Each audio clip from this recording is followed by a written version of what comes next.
about this very confident 3-0 team, the way they talk. They're actually 1-2, but they talk like they're undefeated.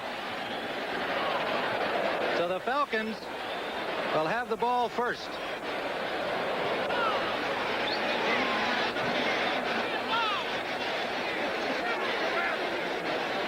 Chris Miller brings out the Falcons offense, and we refer to it a 1-2 team with an awful lot of confidence, a very loose team under Jerry Glanville, a coach they have taken to, the veterans who were here, a lot of new faces joining them as well, and despite a 1-2 mark, they are coming into this game today feeling that this will be their afternoon against the New Orleans Saints.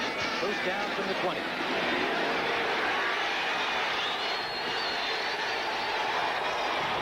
Steve Broussard, the rookie from Washington State, on first down, is stuffed right at the line of scrimmage offensively for the Falcons.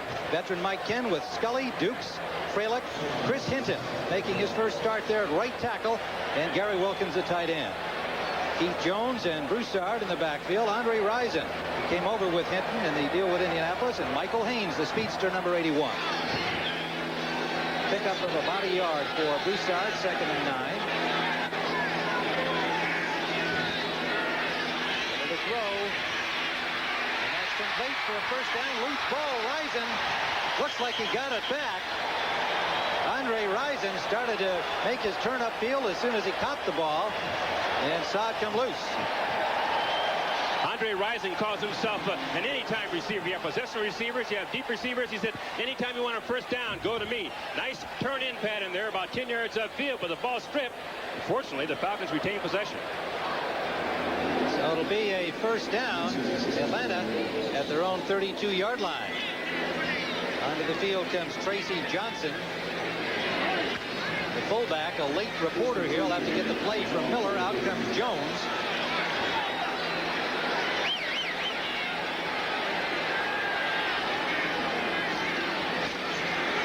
And the give is to Broussard, to Mike Rozier, making his first appearance in the game quickly. Mike Rozier just came over from Houston on waivers, and of course a Glanville man. New Orleans defensively, Martin, the second-year man at defensive end. Robert Goff coming over from the Bucs, and veteran Jim Wilkes. The linebackers, perhaps the best in the league. Jackson, Mills, Johnson, and Swilling, the former Georgia Tech star. And a secondary that has Robert Massey, an aggressive young cornerback, on the left side, with Toy Cook on the right. Maxey and Atkins are the safeties. 2nd and 6. Long 6, nearly 7 yards. Pick up on 2nd down. Miller, deep sideline for Haynes. He has it. Flags are thrown. Haynes with the reception in Saints territory. Let's see what the call is. Atkins and Cook had the coverage. The referee is Dick Hantak. It's against New Orleans. Likely interference. Tim, Mike Haynes has world-class speed, so much so that the system of the call. Illegal contact on the defense. Penalty is declined. First down. Ran in the Olympic trials against Carl Lewis, but here he is on a fly pattern going deep. Falcons thought that if the Saints played them close, they'd do this. Here he's working against Robert Massey. Massey almost tips the ball, can't get a hold of it. Haynes comes down with a terrific reception. Yeah, that was Toy Cook, I think, who got victimized there, number 41 on the right side, but a 31-yard gain. Rozier and Johnson are in at running backs, in the eye. So Jerry Glanville wasting no time getting Rozier into his offense. He's only been here since Wednesday. And Rozier picks up about 3. And one thing that's obvious is the fact that it is essentially the Houston offense that Glanville ran with the Oilers, so not a lot for Rozier to pick up, Herb. Well, he's right at home in this offense, Tim, but one thing that the Falcons have done already, they've been accused of being predictable. When they run a two-back offense, they run the ball. When they run a single-back offense in the red gun, they throw it. Early in this game, they started with a two-back offense throwing the football, so they've changed their tendencies already. 2nd down and 7. Falcons at the 30-yard line after the long gainer to Mike Haynes.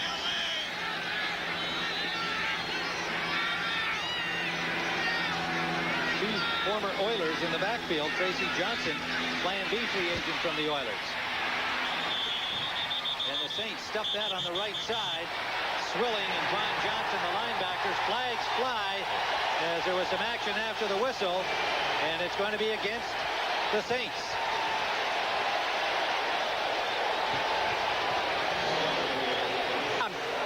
Personal foul, unnecessary roughness, defense, 15 yards, first down. Well, they didn't point out any one Saint, but Swilling was there leading the charge with Johnson. Let's see it. All right, coming into the hole. Good tackle at the initial point of attack. Now here's where the rough stuff comes in. It's kind of hard to tell which Saint it was. I guess they got a bunch of Saints. They had a bunch of them there. That's pretty good football to me. Well, Swilling said you don't run to the right on the New Orleans Saints, meaning that's where he is with Von Johnson and Jim Wilkes. Their right defensive side. The Falcons went at it, were stopped, but wound up getting a penalty that has them at the 15-yard line, opening series. Steve Broussard and Keith Jones return to the backfield for Atlanta.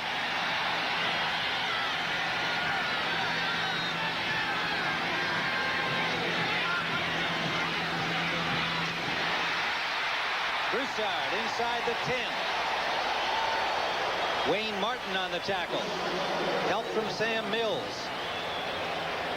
He'll spot the ball at the 9-yard line. Steve Broussard is a quick starter, has a great burst. And here he comes right off tackle, right at you. Good hole up front. Gene Atkins making an initial hit. Second down. A long 3 for a first. They need to get to the 5-yard line for a first down.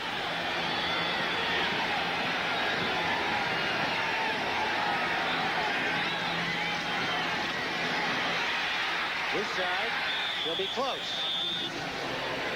Broussard running to that left side hole behind Dukes and Scully and Ken. And they'll spot it, would appear just short of the first down. Third and less than a yard. Sorry, Tim. One of the things you want to do with an offensive line is to get them in the rhythm of the game quickly. Now, Mike Ken knows he's going to have his hands full this afternoon with Pat Swilling. And one way to try to give a message to Pat Swilling that Ken is ready to go is to do something like this. You run a series of off-tackle plays and have a big tackle, 277 pounds, blocking face-to-face on him. So Swilling right now is already seeing the strength and speed of Mike Ken.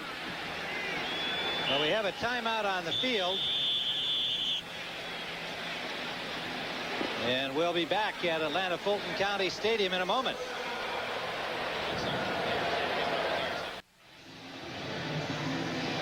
Tim Ryan and Irv Cross were in the first quarter opening series. Atlanta Falcons had to take the timeout as they had a bit of a mix-up with personnel. They've been shuffling it quite a bit in this first drive, introducing Mike Rozier quickly into their offense. Now they're coming out with Chris Hinton, who'll be lined up on the left side here, Irv, and in effect a tackle eligible, with Houston Hoover moving into his right tackle spot. So they've got a lot of muscle up here as they approach the goal line at the 5. They need less than a yard for a first down.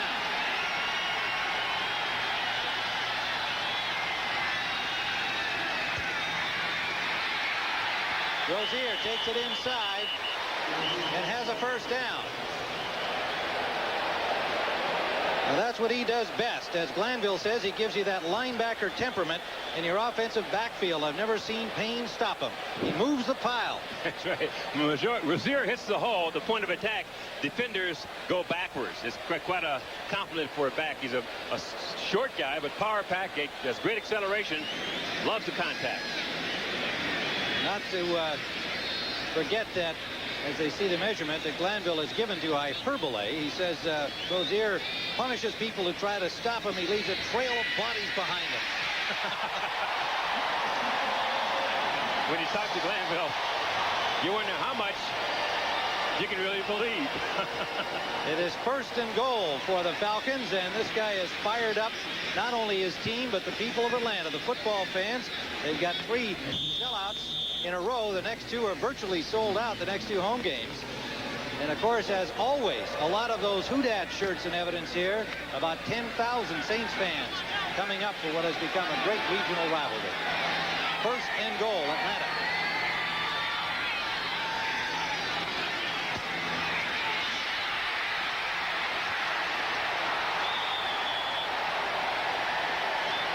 To the 1-yard line.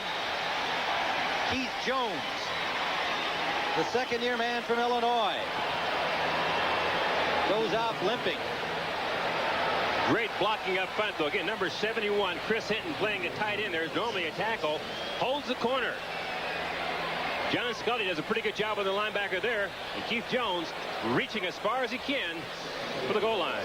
It'll be 2nd and goal, and they need less than a yard to get to the end zone. So Broussard, Rozier, Jones, and Johnson have all gotten in on the action here in this opening drive at the running back spots. Miller sneaking, loose ball, covered by Atlanta, I believe. New Orleans comes up with the ball. Let's see. It is a touchdown signal. So once he had broken the plane, Chris Miller had scored the touchdown. The play has been ruled as a touchdown. The ball has broken the plane prior to the fumble. Well, I don't think he crossed the goal. There he is. On his second effort, he crossed it. Once he went across, the ball popped out. Once he crosses that goal line, it's a dead ball. Here he goes on his initial surge. He doesn't make it. He stopped there. Stan Mills in there nails him. But then the second effort got him across. So Greg Davis will attempt the point after. Hunter Scott Fulhag will hold. And the veteran guy, Bingham, 11-year man from Montana, will be the snapper. And obviously the delay here would indicate a review. Bill Swanson is the replay official here today. Jim, let's take a look at it again. You can see Miller the first time trying to get across the line of scrimmage, doesn't make it.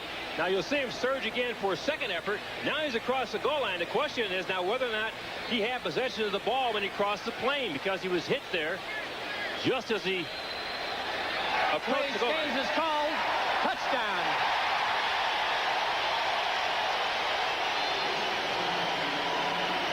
So the replay man agrees with the call on the field, and Davis will now attempt a point after.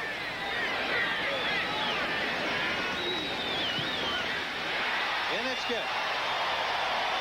So the Atlanta Falcons, an impressive opening series, including a 31-yard pass to Haynes, and they lead 7-0.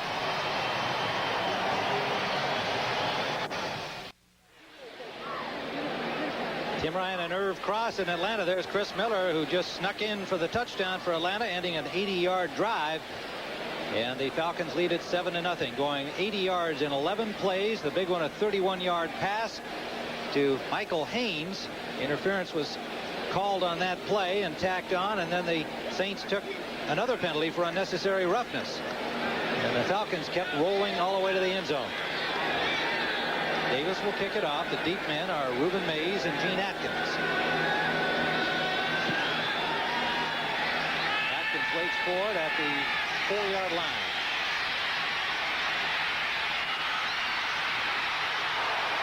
Good return for Atkins to the 32, where Darian Connor, rookie linebacker, made the stop. And the Saints have the ball for the first time. And a sellout crowd here that is quite a contrast from recent years. It's amazing the power of Jerry Glanville. You have to credit a lot of this to him. They've got two sellouts upcoming beyond the first one of 56,222. After all, they're a 1-2 team, and they have basically the same personnel they had a year ago, with the exception of Andre Rison. So the credit has to go to Glanville. Well, he's brought him in here, no doubt about that, Tim. But the opposing teams want to get this crowd out of the game if at all possible. On first down, Dalton Hilliard gets about a yard. Strung out wide. And John Forcade at quarterback.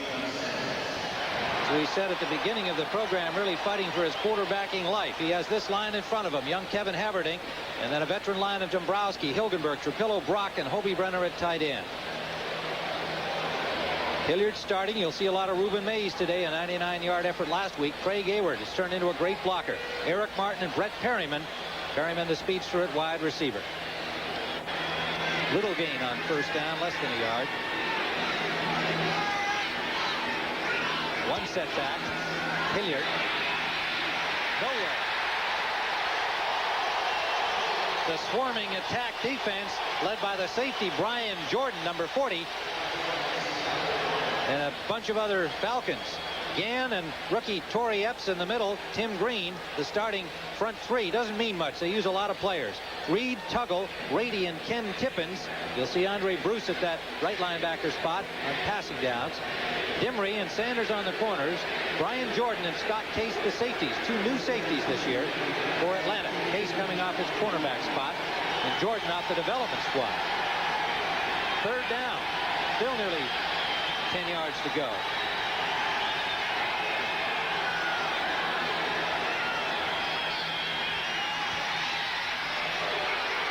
For Turner, he's got it. Touchdown, New Orleans.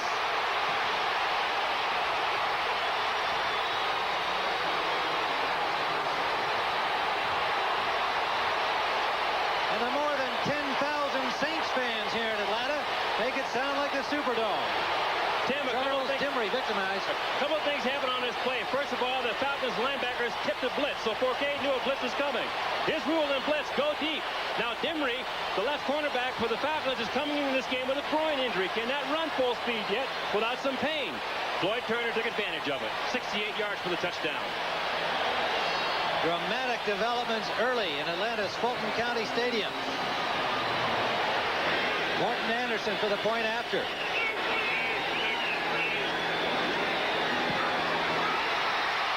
Anderson has it. And a good job by Barnhart to get the low snap up. We have a tie football game. Still 6:28 remaining, but a flag down at the line of scrimmage.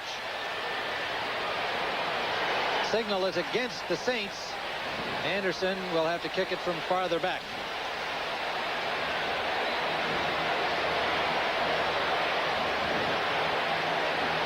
Floyd Turner, the second-year man from Northwest Louisiana State, getting more time in the early part of the season at wide receiver this year in his second season, and delivers the goods there. Holding. Offense, number 82. 5-yard penalty. 10-yard penalty, pardon me. Retry. John Tice, the tight end, charged with holding.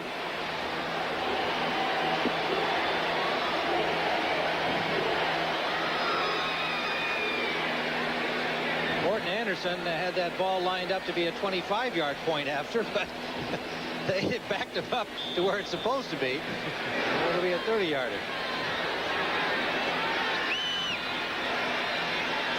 Barnhart in front of the holder. And Anderson has it. So we are tied in Atlanta. 6:28 to go, first quarter.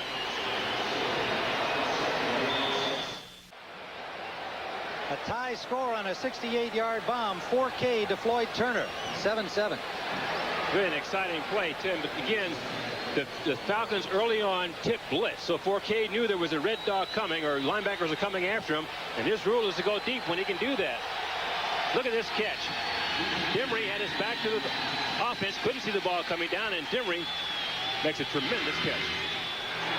Anderson's kickoff goes deep to the end zone, and fumbled in there by Deion Sanders and covered immediately by Keith Jones. An alert play by Jones, and they don't try to bring it out. So it'll be first down from the 20. Well, yesterday in college football, Syracuse beat up on Vanderbilt 49-14. Penn State did the same to Temple. Well, those two great Eastern rivals will meet each other next Saturday, 3:30 Eastern Time, on our CBS Sports coverage of college football. John Forcade, he says, bring him on. That was his word to us yesterday. We asked him about that attack defense, the blitz. His coach, Jim Morris, said he actually does better against that than he does when he's standing back there looking at more of the field in a more deliberate zone-type defense. He likes it, that kind of action-oriented come at me, and he reacted well. Miller going deep on first down. Wide open is Haynes. Just overthrown. Haynes had Massey, the cornerback, number 40, beat by Miles Irv, and I think he looked down to see where the sideline was. Exactly, Tim. He slowed down. He didn't know whether or not Miller was going to get the ball out to him, because oftentimes Chris, in trying to throw the ball deep, will throw it a little short. I'll say sometimes his deep passes are short. But Haynes, in full flight, slowed down a little bit, and Chris put everything he had into that ball and threw it beyond him. Had he gone his normal rate of speed, he'd have caught it easily. Seemed to me that he was fearful that he might have been stepping out of bounds and that he hesitated slightly. Well, that's true. If he goes out of bounds, that's the sideline. He cannot come into the field of play and catch the balls and elbow the receivers for the next play. So it's 2nd and 10. Miller intended for the tight end. Flags everywhere. Wilkins was grabbed by Jackson. Jackson, of course, saying that Wilkins interfered with him. But it goes against the Saints, and they've hurt themselves with penalties early.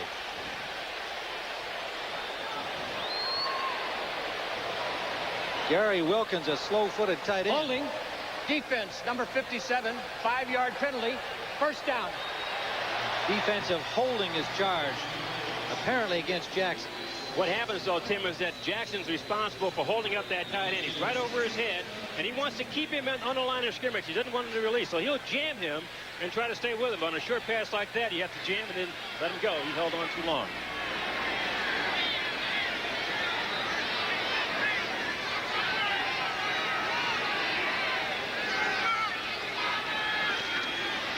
On first down, it is Rozier.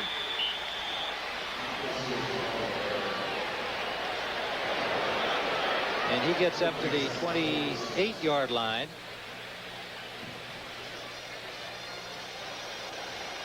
That's going to leave 2nd down and about 7.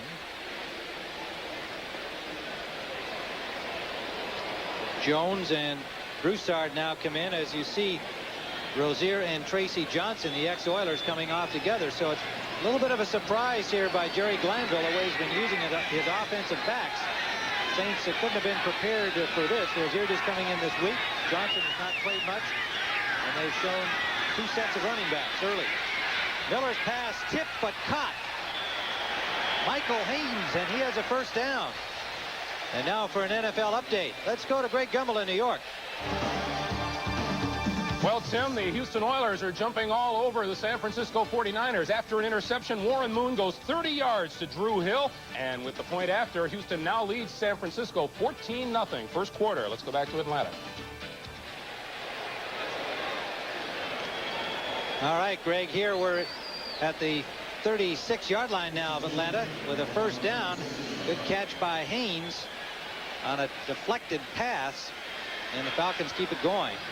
First down, coming upfield again smartly as they did in the opening series. Broussard battles to the 40-yard line. Steve Broussard, who has 187 yards rushing coming into this game, had 45 against the 49ers, but suffered a sore knee. In fact, they were quite concerned it might be a serious injury. And it turned out just a sprain, and he was ready to practice the next available day. Tim, he's had a history of injuries, even through college. You remember last night talking to Ruben Mays, who knew him at Washington State. He said he's a quick back, he has a lot of speed, but even in college, he was always in the training room. He has these little nagging things going on all the time. Broussard broke Mays' touchdown record at Washington State. And still has turned out 2 outstanding backs in recent years. 2nd and 6. Miller finds the man, the tight end, Wilkins, and Wilkins breaks loose.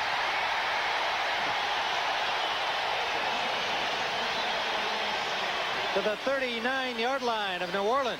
Brett Maxey finally stopped him. Pat Swilling was in a blitz at the lower part of your screen here. Number 56, you'll see it from the Saints come in there trying to put pressure on Miller. But Mike Ken, offensive tackle, does a pretty good job pushing him by. Now Chris is on his own here. Gets the ball up high to Wilkins, who makes a nice fingertip catch for the first down. A 20-yard gain. John Settle into the ball game for the first time. Number 44. It's been somewhat of an odd man out in that backfield. Jerry Glanville not happy with his blocking, but he was a great running back here for the Falcons. And he has the ball now. Cutting inside is stopped right at the line of scrimmage. First man to meet him, Wayne Martin, the second-year defensive end from Arkansas. Deion Sanders. this week talking baseball to the Atlanta Braves. His agent has had contact with him. He is a free agent. They're trying to work something out. The Falcons aren't happy that he's even thinking about anything other than football. That's right. You know, Tim, I talked to him yesterday about it. He said, Irv, I really don't want to think about baseball. That's something else. I'm concentrating on football. I want to get ready for this game. I'm a Falcon, and that's what I want to be. Now, of course, the baseball issue is something else. He does have his agent talking to the Braves about a You mean, baseball. so what he was saying to you was a lot of baloney? Yeah, exactly. Like he told us he wasn't going to watch the ball game last night. Bet he did. Haynes, Dixon, Rison, and Collins in the red gun now for Atlanta. Broussard blasting his way for 5 to the 34-yard line.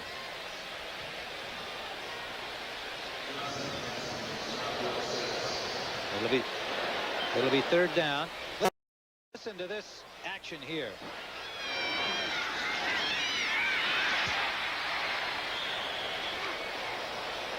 I'm not sure when I do that, get a chance to hear it, why you guys ever bothered to do this at all, Irv.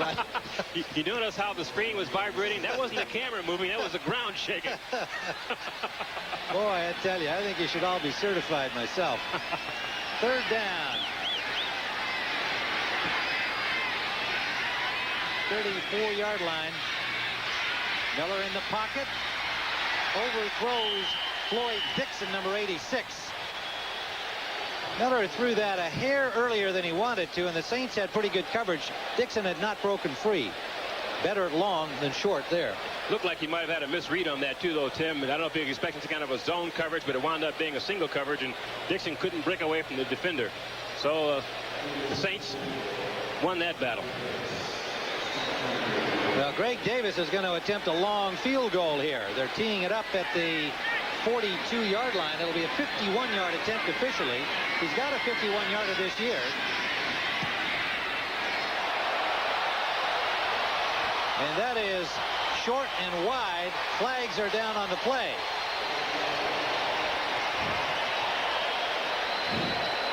He has 2 career bests of 52. That one didn't quite make it, but let's see what happens here, maybe against New Orleans. Delay. Defense, 12 men on the field. Oh, my. Oh, my, indeed. Oh, my. Jim Mora is not going to be a happy camper.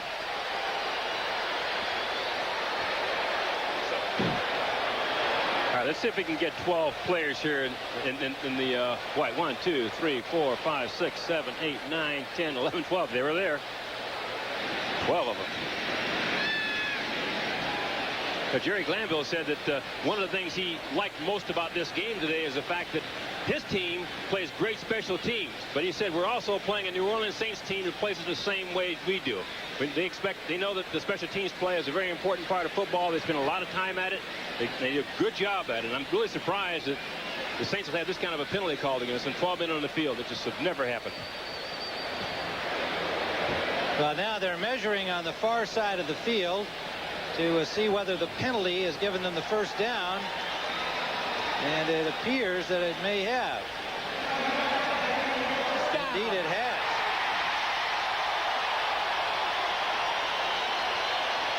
Another huge error by the Saints. Penalty-wise, that's 3 key penalties in the early going. A penalty like that can take a lot of steam out of a team, though, Tim, because the defense came up with a tremendous effort, stopped Atlanta, forced them into a field goal situation. Now, a minute later, they go back out there again because of a penalty that just never should have been called. It's tough in a ball club to overcome plays like that. This is one of the best defenses in football, with a lot of experience and a lot of character, but they have been hurting themselves in the early going. 1st and 10, Atlanta trying to take advantage. 7-7 ball game.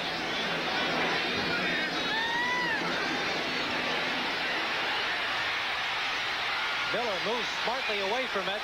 Now throws deep for Haynes. Out of bounds.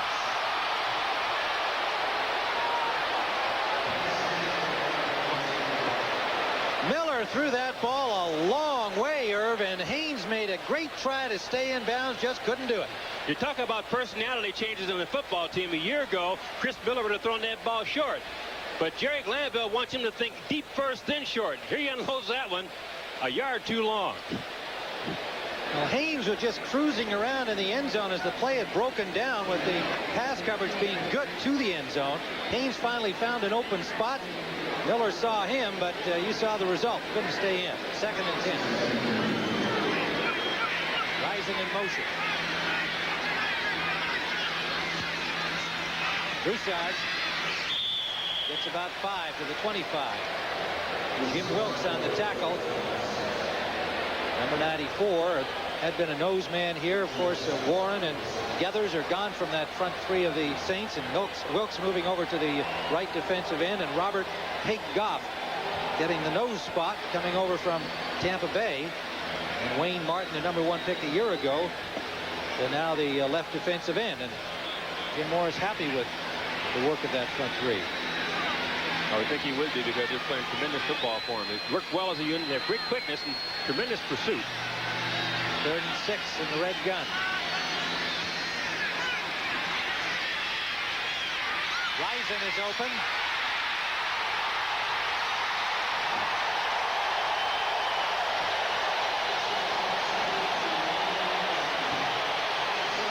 Near the 10-yard line, another Falcon first down.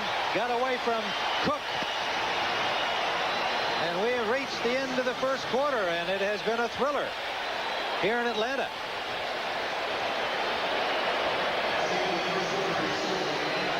We are tied at 7, the Saints and the Falcons.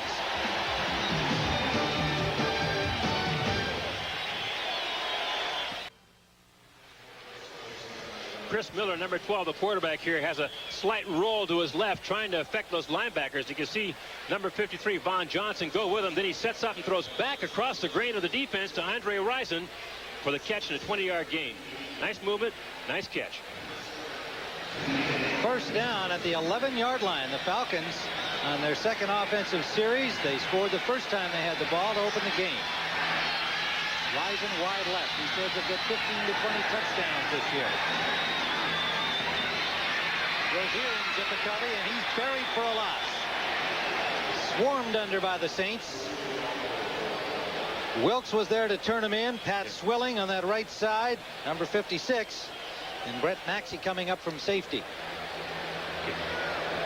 Tim, one thing you cannot do against a good defensive team is that. You can't reverse the field and come back, because they pursue so well and they're so quick. Now, Mike Rozier knows when he has to hit the point of attack off tackle or anyplace else, you better go north and south, not east and west, because if you start to level it off, you're going to find a lot of Saints on your back. 13th play of this drive. Atlanta has had the football for 13:26 of the first period. New Orleans for 134, and yet they're tied. Although the Falcons are threatening again. Broussard gains back the loss and a couple of more near the 8-yard line. This game plan is really very basic, Tim. Talking to Jim Carr, the defensive secondary coach of the Falcons, before the game, and he said, Herb, we're going to have smash mouth football today. It's face to face all the way, and that's what they've done. They sort of singled up their offensive lineman against the Saints defensive line one-on-one, just blocking straight ahead power football and seeing if they can out-muscle them. And so far, the Falcons have had a lot of success moving the ball on the ground. Still some Steeler fans all around the country. They have scored their first offensive touchdown of the season, you'll be happy to know. They lead San Diego 10-7. Brisker passed to Eric Green in that game. 3rd down here from the red gun.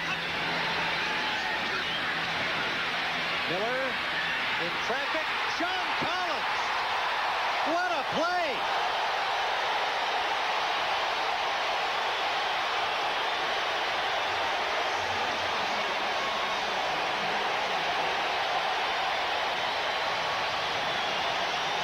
Watch this over Milton Mack.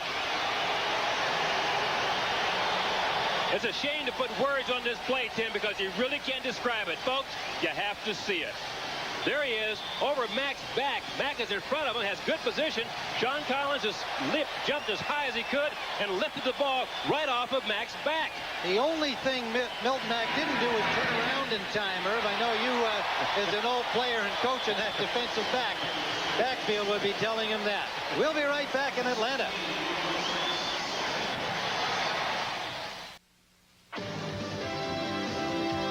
CBS Sports coverage of the National Football League is sponsored by the new generation of Oldsmobiles. Step into the future now at your Oldsmobile dealer. Levi's 505 and 506 jeans. And by United Airlines, serving over 200 cities in the U.S. and around the world. Come fly the friendly skies. Tim Ryan with Irv Cross at Atlanta Fulton County Stadium. We have had fireworks here in the early going. NFL football at its best. A sensational touchdown pass, 8 yards in actual distance from the line of scrimmage to the goal line. Although Miller again throwing a little deeper than the 8 yards would indicate, and a sensational catch by Collins over the back of Milton Mack. Greg Davis. High kickoff. Through the end zone, there'll be no return.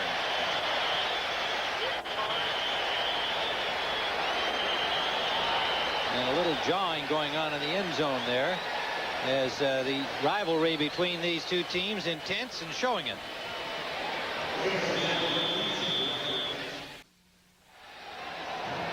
Well, we have had plenty of action here in this game. The Saints in Atlanta as usual, and the Falcons have just scored to go up on top 14-7.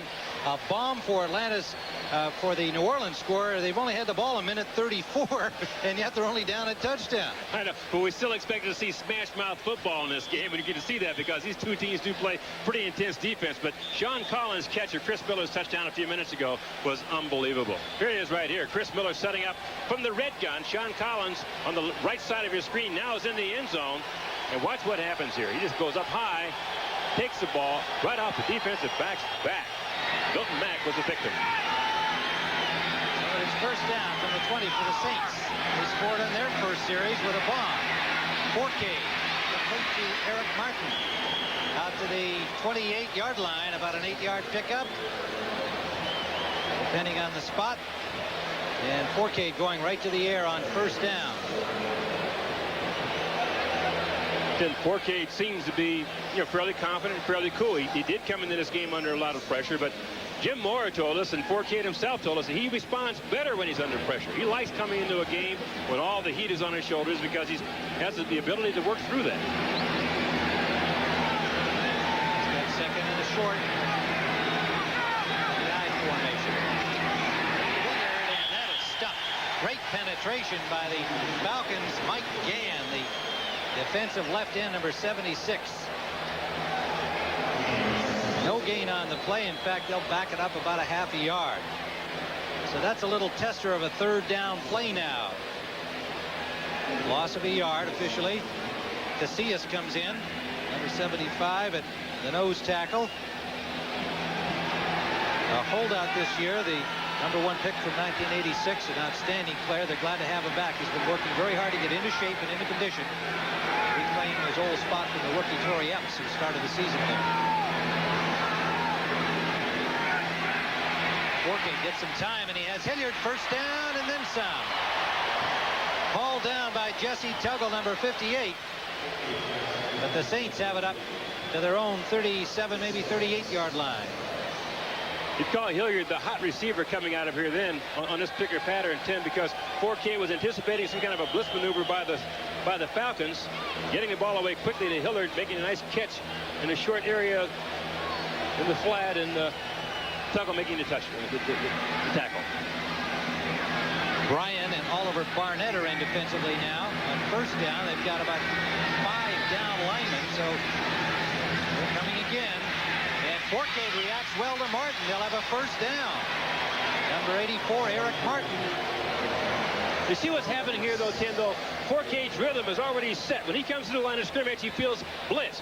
And he knows right now, I'm going to go to my outside receiver. If he's not there, I'm going to my tight end. So he comes away from the center. 1, 2, 3, bang, let it go. He doesn't have to scan the field and try to make up his mind who to hit. He already knows when he comes to the line of scrimmage where he wants to go with the ball. One of the league's lowest rated passers, batting 1,000 here so far. 4 for 4, 96 yards. The big one, 68 for a touchdown. Floyd Turner.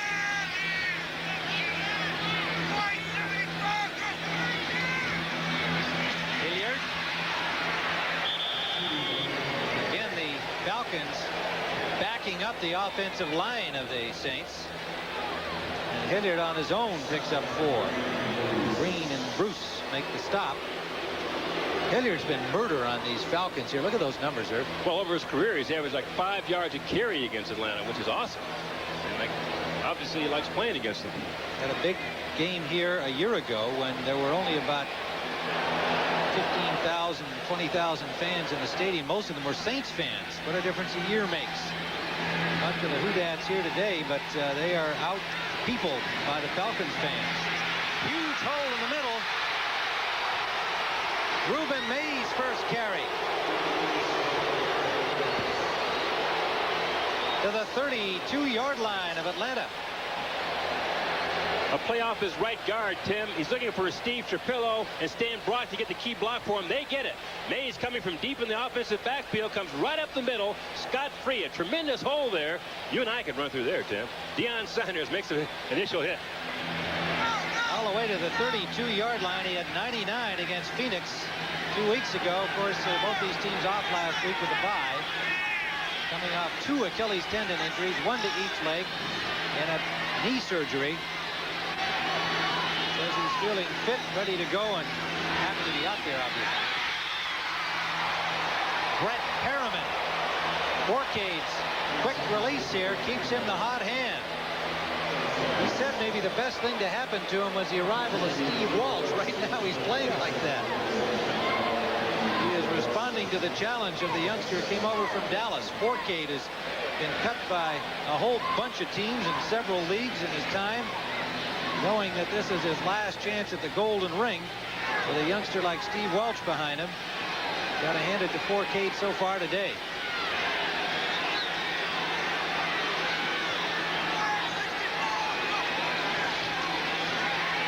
Reuben Mays, nowhere. First contact by Tony Casillas, number 75. And right next to him, number 93, Andre Bruce. Bruce, the number 1 pick in 1988, a major disappointment as a rookie and even a year ago. But he says, I like this defense. I love this attack style. Turn me loose. And he's getting playing time from Jerry Glanville in the early part of the season. Playing well. Brenner and Tice, a pair of tight ends in now on 2nd and 11. New Orleans 2 receivers out to the right.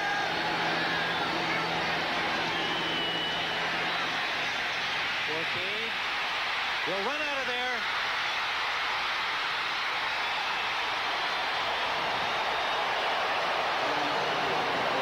Ryan Jordan got him, but not before he crossed the 10-yard line. First down, New Orleans. Say what you will about Forcade's playing ability, Tim. The guy's been cut by a lot of teams in this league as well as in Canada, but he does not quit. Here he is trying to get the most he can out of a pass pattern with everybody covered. Now he's playing this game with bruised left ribs, but he said, Herb, I'm going to go without a pad because, you know, it's important to me to be able to swing that, to throw that ball without any obstruction around my ribs. So he's playing in some pain now with sore ribs.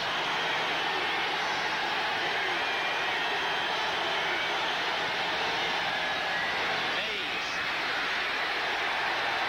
Swarmed on by black-clad Falcons. Stopped at the 7-yard line. These black uniforms are causing a stir because Glanville likes wearing black. He did that at Houston. He brought back the black uniforms that this team had started out with the first 5 years of their franchise history. And there they are in 1966. And you remember this team because you played against them in their first game. We played the opening game here, and looking at a team with black uniforms, Tim, you always get the feeling that they're more menacing. They look bigger and stronger than your boss was. That's all a mirage, right? Well, it is to the Saints right now because they're knocking on the door.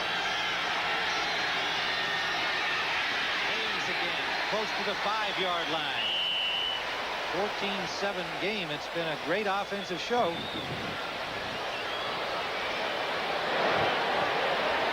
Saints scoring on a 68-yard pass play in the first quarter. They had the ball for only a minute and a half, but this time they're grinding it out in the style they like to do. A mixture of short passing and good running. Their offense is geared around a strong running game. Jim Moore has always believed in that, controlling the line of scrimmage, eating up the clock, and just grinding it out. They're now playing New Orleans Saints football. 6 defensive backs in. Butler and Mitchell joining the secondary for Atlanta. 4 wide receivers for the Saints. Perriman, Hill, Turner, and Martin.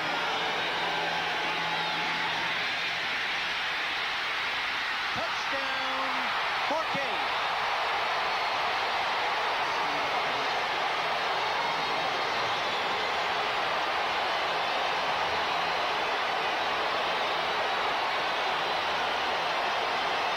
Another pass pattern, Tim, that breaks down. Forcade taking a long snap from center. Can't find anybody open.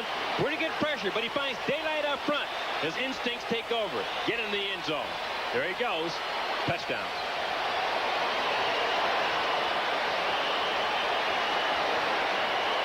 Morton Anderson for the point after to tie it up.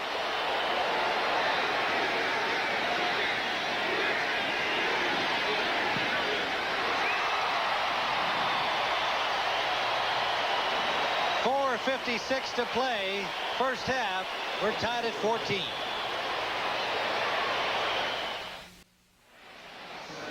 Turnabout is fair play. They used up 8:18 on that drive. 12 plays for this touchdown. Here's a touchdown, 5 yards out. One thing Forcade likes to do is scramble. This time he scrambles to the mission straight up the field for the touchdown, a 5-yard run. So we're tied at 14. Anderson's kickoff. Sanders 2 yards deep. Sanders stopped at the 16-yard line. Good special teams play by the Saints. They'll be right back.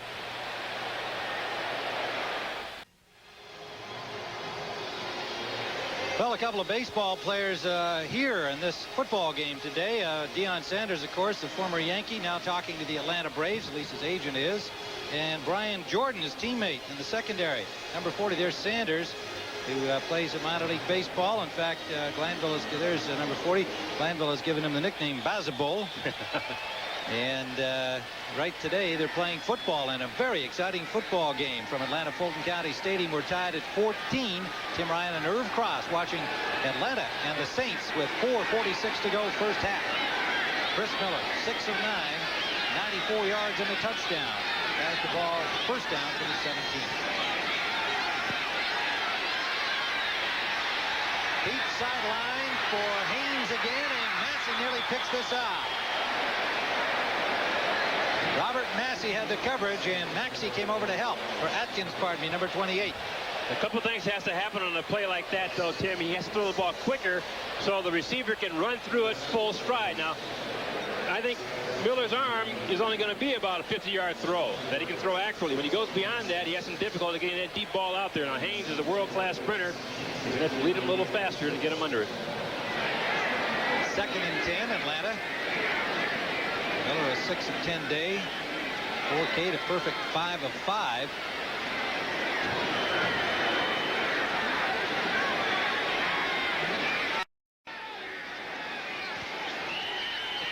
Flags fly. They try to stop the play, but Miller got the ball out to Risen.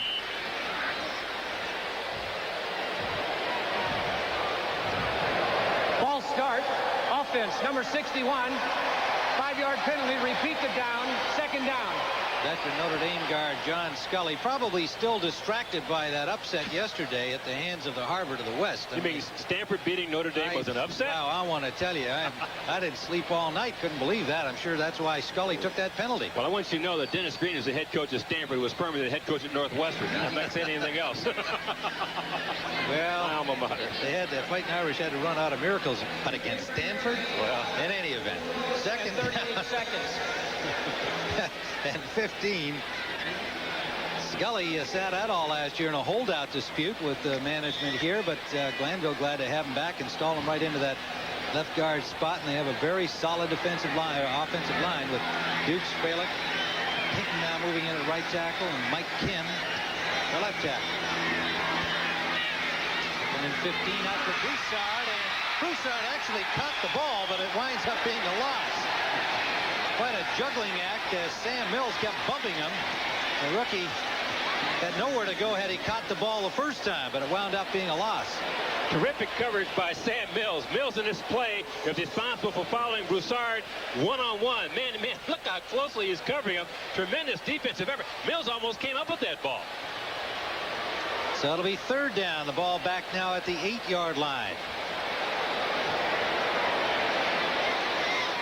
You think Swilling might be trying to get to the quarterback on this play? Well, he's been trying most of the day, but Mike Ken's done a pretty good job of keeping him on the line of scrimmage. 3rd and 19 now. This is Jackson and Swilling territory here when you got them back at their own 8-yard line.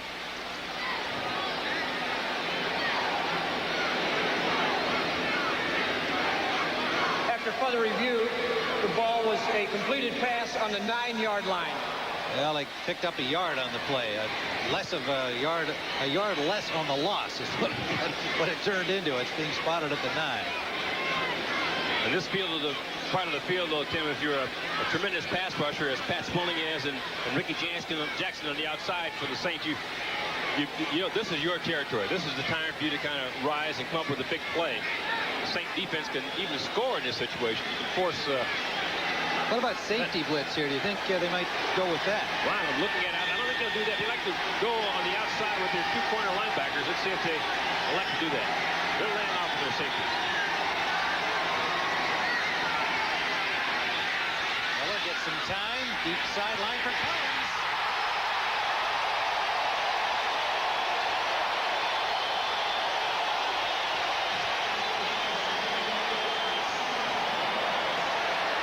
Sean Collins cut it back in from the sideline. A huge play for a 1st down. Tremendous play. Collins has made some great catches this afternoon. This is another one. Coming back inside the defensive back, laying off there, trying to run a deep hook. Comes up with a big catch. Milton Mack is the injured Saint. We'll be right back. Well, remember next week, the NFL on CBS. The champion 49ers will be here in Atlanta. That game is sold out. They're really excited about it. Game 2 on CBS. Some of you will see the Giants at Washington, and others will see Dallas at Phoenix. Milton Mack, the nickelback, is on the bench being attended to. Sean Collins told us yesterday when we spoke to him when the Saints arrived that he thought he could do some business deep against this secondary, and he did there. 32 yards out from the shadow of their goal line. They're at midfield. And Dixon has a 1st down out at the 51-yard line. The red gun at the 51. I'm in the Canadian League at the 49. That's okay. The red gun offensive work here. Dixon in the slot runs a short pad into the outside. Scott Free. What they do is they read the defensive backs. If they come in to play short zones, they kind of turn up. If they lay off, they cut it back. So he read off that defensive back and broke it to the outside. Just short of the 1st down. 49-yard line of the Saints. 60-yard. They'll go to this side, and he appears to have picked up the 1st down. It'll be close. On the hit, and it is a 1st down, Atlanta. The Saint linebackers pursue very well on any running play. You see the bevy of white shirts going to the ball carrier, Broussard, number 97. Finally wrapping him up. Now Turnbull. Turnbull, the number 1 pick this year.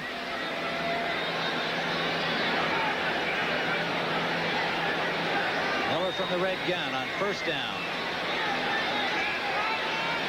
Rising puts on a lot of miles just going in motion. Out of the backfield, Broussard fell down. Good second effort to turn it into a small gain anyway. Unless they mark him down. And now it looks like they're signaling an incomplete pass.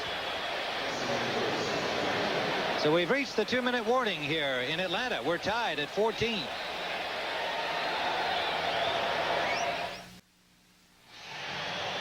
A 14-14 tie, 2 minutes to go, 1st half. It's been a very exciting game before a sellout crowd here in Atlanta.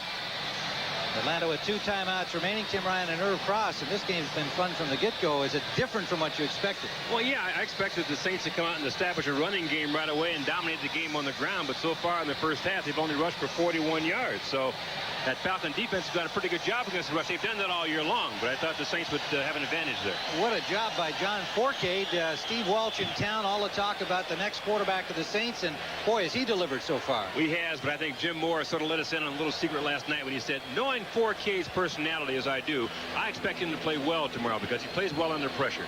Well, he's got the pressure from Welch. He's got the pressure from the attack defense, as it's called here in Atlanta, but he has responded very well indeed. Quick passes, and he has been connecting. One for a bomb for a score, and then a good grind out long drive, more than 80 yards for the second touchdown. Forcade running it in. He and Miller have each scored. 2nd and 10 Atlanta at the 48-yard line of the Saints. 2 minutes to go. Chris Miller will try to give the home team the lead, and we've got a little delay on the field. Just going back to the previous play after Broussard, since we went away to commercial, it was ruled an incomplete, as we said, although it appeared to us that he had caught the ball and got up and run with it, but it was ruled incomplete. Now you see our referee, Dick Hantak, explaining to Jim Mora what has occurred. There's 2:03 on the clock, but we have already taken the 2-minute warning. And in fact, the clock previously showed 2 minutes. So we've got to get that fixed. And Hantak is, I'm sure, is saying we're keeping time on the field here, coaches. Jerry Glanville, all in black, big belt buckle and all. The trip to his office is an experience not to be forgotten here in Atlanta. We got a big cutout of James Dean, Elvis Presley memorabilia of all types, pictures of Harley Davidsons with him on them, cowboy hats, Travis Tritt posters. It's a trip, folks. So's he. 10. Complete. Collins, I believe. Let's check it. It is Dixon with the catch and about a 7-yard gain. Floyd Dixon, 5'9", 170-pounder. And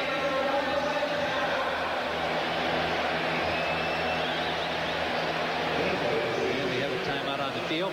Now, they've thrown here, leaving 3rd and short. They have the ball at the Saints 41 in a tie game here. Irv, what do you think? Their best success has been in the red gun. Think about that and give us your analysis when we return after this commercial message.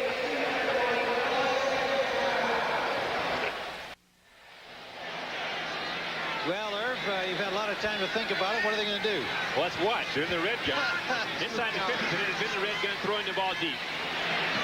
And that one is underthrown. And really the first bad pass by Miller the entire half. Intended for Rison. That is the most that he has been off target, even though his stats would indicate 9 of 14. He has been very sharp. Well, coming up at halftime, Greg Gumbel and Terry Bradshaw with all the scores, highlights, and the latest information from around the National Football League. We've got a 4th down situation here now, and the Falcons are going to go for it. Glanville would do nothing else at this stage and this place on the field. This is what he calls living on the edge, Tim. One of his many favorite expressions. Miller, and he's got Rison. First down. Okay. 1:40 and counting down. Yesterday, Andre Rison said, I'm the anytime receiver. Go long, go short, possession, anytime you want it, come to me. I have a feeling in that huddle, he said, Miller, come to me, and he did for the first down. Well, they started the play, but it may have been a false start against the Falcons because flags flew and play was stopped.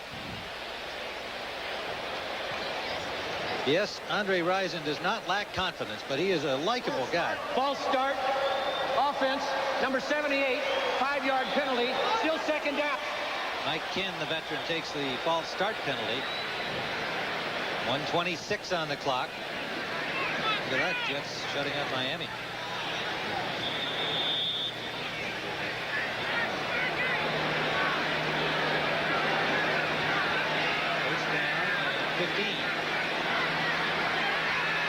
get lots of time. And it is incomplete. In and out of the hands of Michael Haynes. Got a good shot in the back from Massey just as the ball arrived, number 40. 1:20 remaining, 2nd and 15.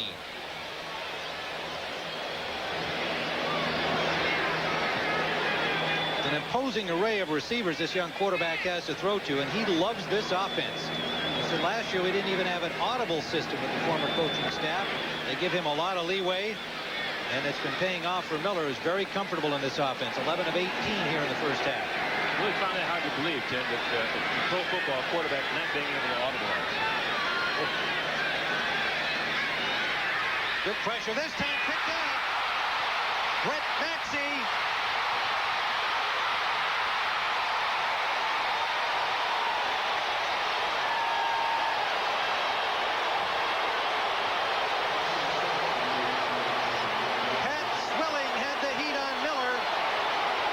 The Saint defense, Tim, has a great deal of pride in stopping the run, taking the ball away, but they also want to score with the ball. Now, this is a big play. Brett Maxey picking this one off, rambling along the far sideline. Looks like he has a chance to go all the way, but here come the Falcons recovering. Chris Miller turns it back inside before Broussard brings him down. Good effort by Broussard on the chase, and the quarterback, as you pointed out, turning him in. So they stopped him at the 26-yard line. 1:10 left. Let's see what the Saints can do. Pat Swilling playing in front of friends and family here. Bought 37 tickets to this game. The former Georgia Tech star. And comes up with a big play, pressuring Miller. Hilliard gets about 3 swarmed under by Falcon defenders. Led by Jesse Tuggle. Minute to go for Cade and company. The tide quickly turned as the Falcons were threatening to take the lead in the final 2 minutes of this half. Instead, it's the Saints with a chance. At least at a field goal. For Cade, 5 of 5 passing in this first half. He has run for a score.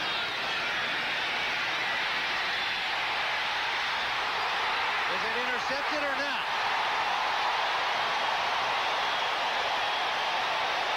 Evidently, Falcons get it back. Jesse Tuggle diving to pick off the pass from Cade. His first mistake in this first half. And now they're saying he was sacked by Mike Gann. Well, let's take a look. You remember now he has to be in the grasp and in the control. Certainly, yeah. Gann has him. He's going down. Timeout. Tossing the ball away. Their first timeout. We saw a play similar to that a week ago. We sure did. Identical play.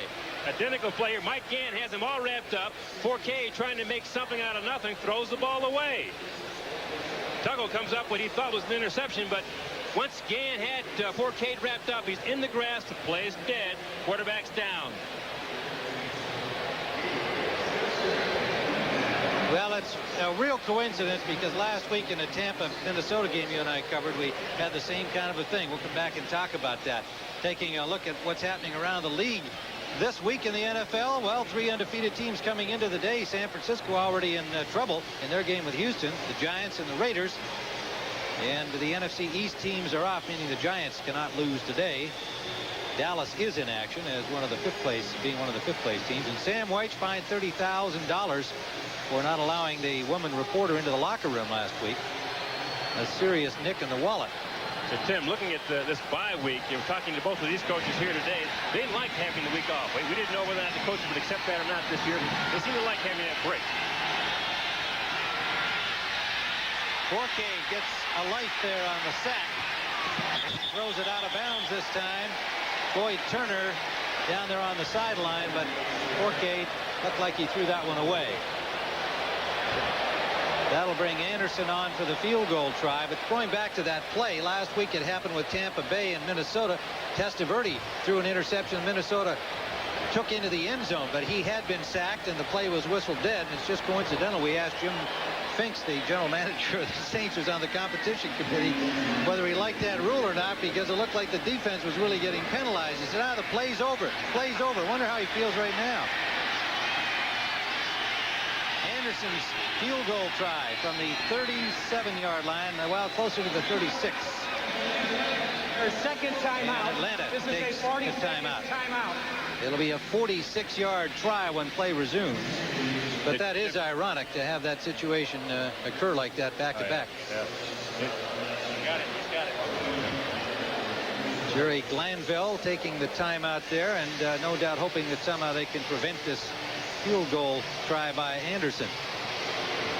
Two men in black battling each other. Tomorrow afternoon at 3 o'clock Eastern Time, CBS Sports presents our Game 3 of the National League Championship Series between the Pirates and the Cincinnati Reds.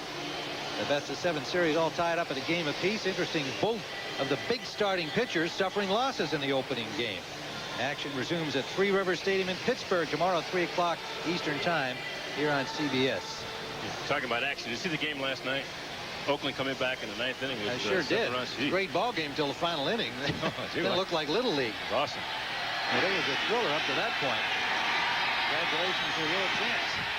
Anderson's kickoff try, or his field goal try, is good. Morton Anderson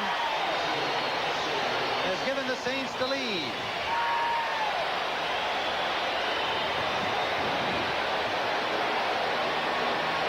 .15 seconds still to play.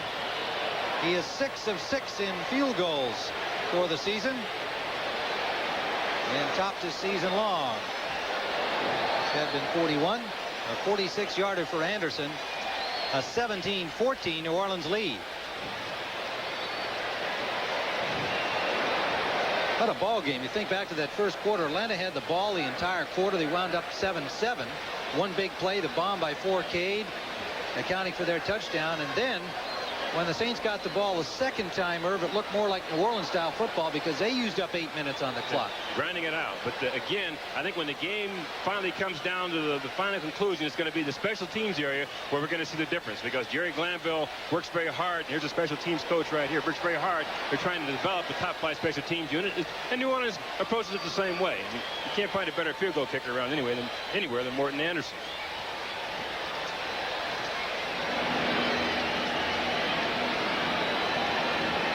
So Anderson trying to kick off here in 15 seconds for the Falcons to try and do something. If anybody can, it's that guy, number 21, Deion Sanders. Dangerous every time he has his hands on the ball. Playing with a little bit of a knee injury. From a yard deep, he'll go for it. But not very far. To the 17-yard line. 10 seconds remaining. Craig Hayward made the tackle. Miller, 11 of 19, has a touchdown and 1 interception. It set up the go-ahead field goal by Anderson.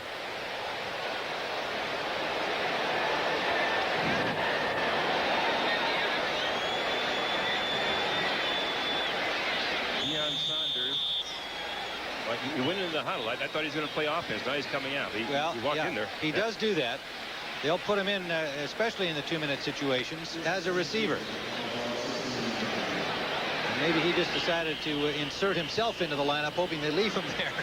Well, the offensive guys chased him out. He's on the sideline now.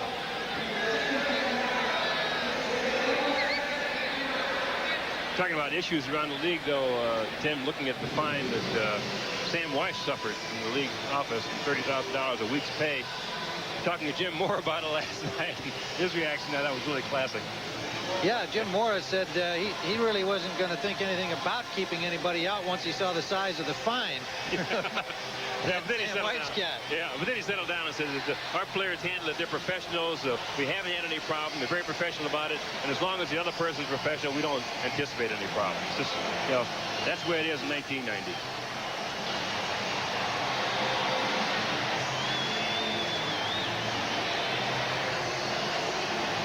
Well, you can see the Saints with a terrific winning percentage, but only once into the playoffs. Of course, they're playing, unfortunately for them, in the same division as the team on top, plus the very tough LA Rams. And the Falcons may be a piece of that this year.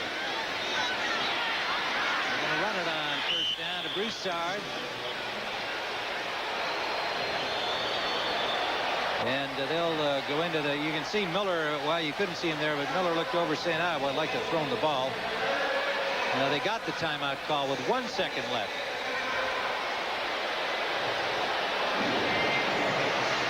Miller doesn't look happy yet either at the play selection or on that.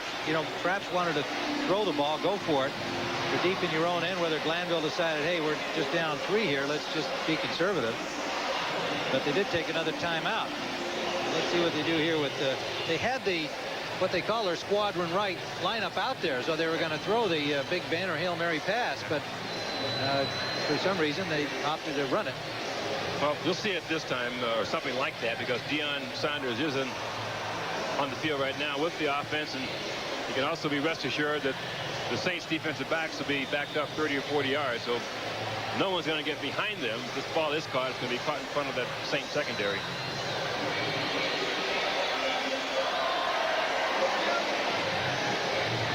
So there's Sanders, number 21. He comes out with Haynes and Risen. It's a little scary look out on the right side. 1 play left in the first half. And Miller airs it out. Bunch of Saints waiting for it, and it gets bobbled around and winds up incomplete. And that's the end of the first half with the score. The New Orleans Saints 17, the Atlanta Falcons 14. Our coverage will continue after this message from your local station. You're watching the NFL on CBS.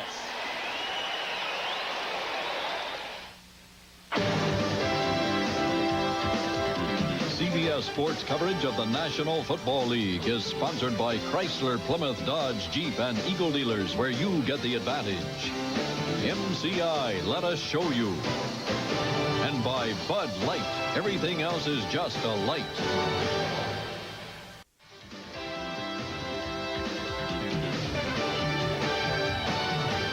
Welcome back, everyone, to our studios in New York. Along with Terry Bradshaw, I'm Greg Gumbel. Those of you watching the New Orleans Saints take on the Atlanta Falcons, let's get you caught up with the scores as they exist right now, beginning with the game in Houston. Terry Bradshaw said on the pregame show the Oilers would beat the San Francisco 49ers. And now, Gregory. So far, you're half right.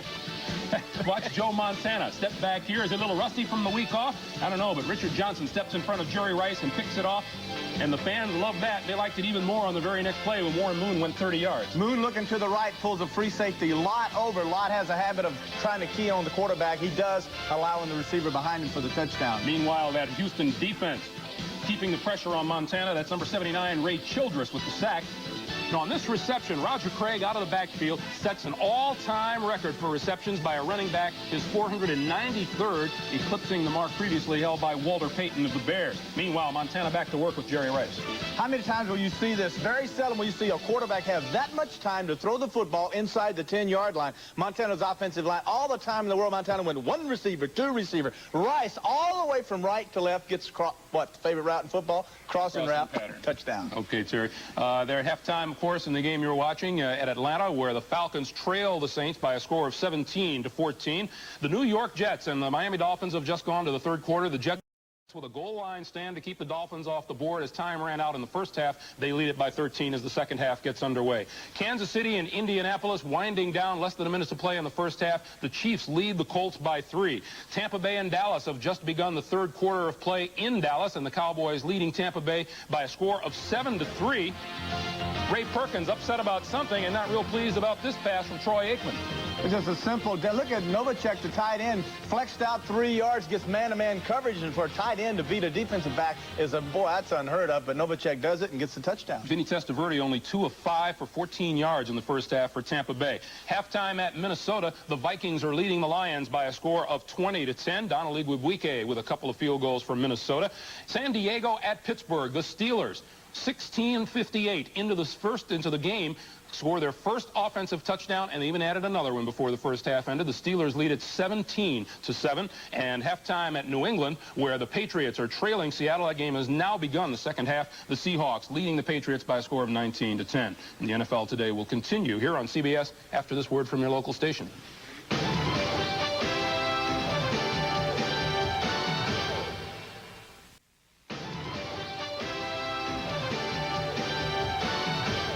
welcome back to our New York studios, everyone. A reminder, Game 2 of the American League Championship Series comes your way tonight at 8 o'clock Eastern Time here on CBS. The A's ran away with Game 1 last night. The Red Sox hoping to regroup. Here with a report, Jim Gray, joined by Oakland catcher Terry Steinbach.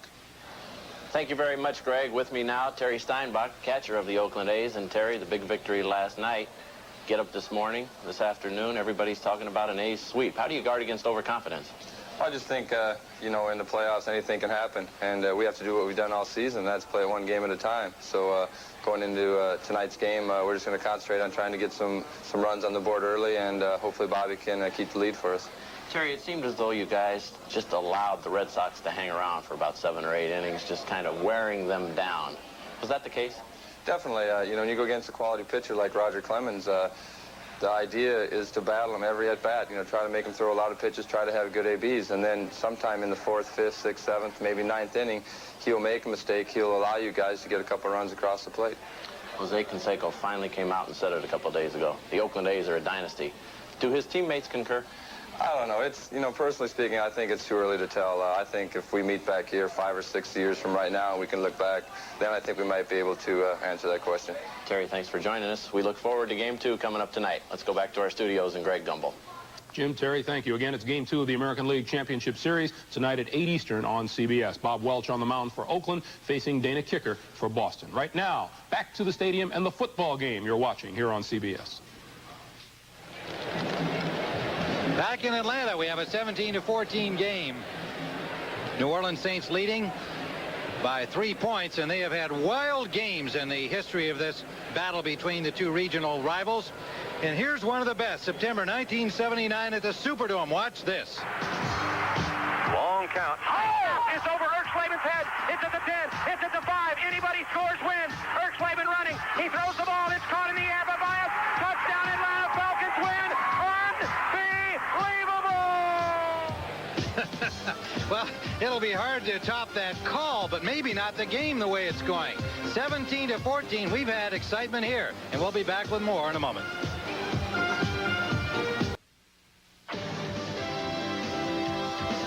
CBS Sports coverage of the National Football League is sponsored by Ford and your Ford dealer. Have you driven a Ford lately? Hewlett-Packard LaserJet printers, they'll get you noticed. And by Coors Light, the one that won't slow you down. The Silver Bullet is the right beer now.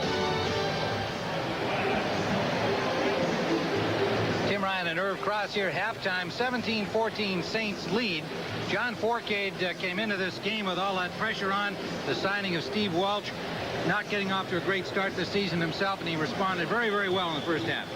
Responded well indeed. The first pass he threw in for a 68-yard touchdown. You know, Forcade looking upfield to his wide receiver Turner, finds him working one-on-one against Dimery. Now Dimery from the Atlanta Falcons comes into this game, Tim, with a groin injury. You really can't run full speed yet. Has some difficulty. And you can see here the receiver taking the ball right out of his hands. Floyd Turner going 68 yards on the very first pass Forcade threw. Now, perhaps the most exciting pass play of the first half was this one that gave Atlanta a 14-17 lead. Watch Miller. He'll be throwing from his right to his left corner to Sean Collins. Sean Collins makes a great catch right off the back of Milton Mack. The defensive back has his back turned to him, and Collins goes over his head, takes it right off his back for the touchdown. Sensational play. Sean Collins went on to make another big first down play when the Falcons were backed up deep in their own end. Wound up getting them out to midfield with another dandy catch. But the Saints on a field goal by Anderson following an interception. Miller's only interception of the first half, picked off by Maxey, and setting up a 46-yard field goal by Morton Anderson and a 3-point New Orleans lead. A lot of New Orleans fans on hand here as always. This is a great regional rivalry. They come up 10 to 15,000 strong. This year was harder to get tickets, and a lot of them were turned away. But they are very good in evidence, and Falcons fans are, more importantly to this franchise, even more in evidence. Field goal deep into the end zone, not brought up by Haynes. And New Orleans will start from the 20-yard line. Bright sunny afternoon, hot and humid in Atlanta. Temperatures in the low 80s. And John Forcade trying to keep young Steve Welch on the bench, not just today, but for the rest of the season. replaced Bobby Hebert with 3 games left last year. The Saints won them all. But things did not start so well for the much-traveled Forcade this year. But he is coming off a victory over Phoenix. And a very good first half, despite 1 interception here against Atlanta. Hilliard. First down. The Forcade interception, we should certainly add and clarify, was nullified by the sack on the play. Hilliard got him out to the 31-yard line. Dalton Hilliard last year rushed for 1,262 yards and led the NFL in touchdowns with 18. They've got a lot of weapons.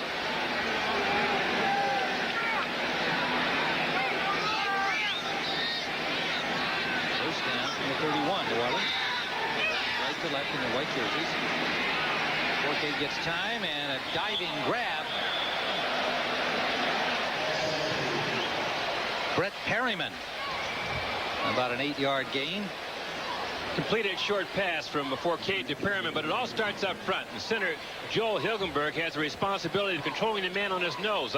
Consider him right there, number 61, centering the ball, and 74 moves over him. And he gets his hands up quickly to keep control of it. There he is. Epps not able to penetrate because Hilgenberg gets his hands up quickly in position to keep him off the quarterback. Now, Perryman did not come up with that diving catch. It's an incomplete pass, 2nd and 10.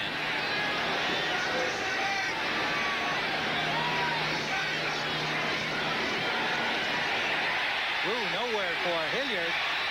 3 Falcons met him, and then 4 more joined in when he turned back the other way. Torrey Epps, the rookie from Memphis State, led the charge, and Michael Reed wrapped him up. Dalton Hilliard trying to make something out of a bad situation. The point of attack's on the left side of the line here. Nothing's there because 74 Epps penetrates and forces him to the backside. Now, once that happens, here comes the rest of the black shirts. 95 Reed making the initial hit. 3rd and 19 for Forcade and company.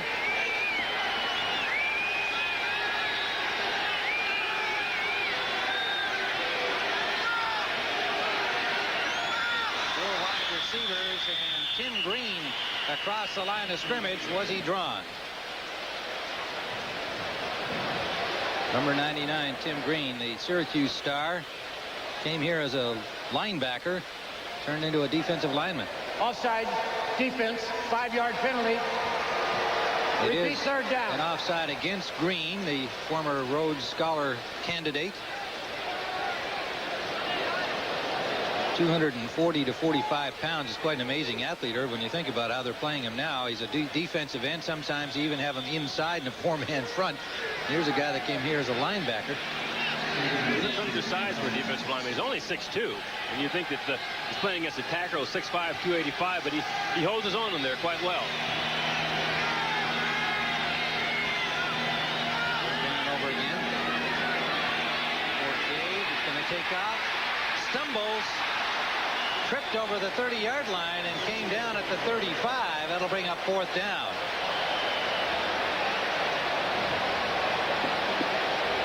Had a chance to get the first down had he stayed on his feet. He needed about another 6, but there was some daylight there. That's some daylight. That could very well be a case of, in this Scott case who made the tackle, of a quarterback who normally plays on artificial surface playing on grass, but they very seldom play on grass, and along cleats getting caught in the grass. Sanders back to receive the punt. First of the day from Barnhart.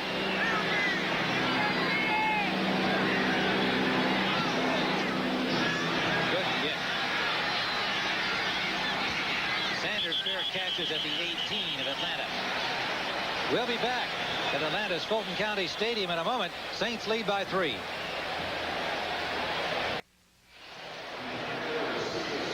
Tim Ryan with Irv Cross here in Atlanta, 17-14. New Orleans Saints lead as we're just underway in the second half. Big Jamie Dukes, he's quite an entertaining personality to talk to. Irvin has come up here as a free agent guard out of Florida State, became the starting center. Well, taking over that guy, Jeff Van Note, who seemed to play here forever. You can see how many years he played for the Falcons, but Dukes is a little guy, well, short anyway, 285 pounds, and the strongest guy on that offensive line. Dan Note, the radio commentator doing the Falcons games on WSB. On first down, Rozier gets about 6 yards. Up close to the 25-yard line.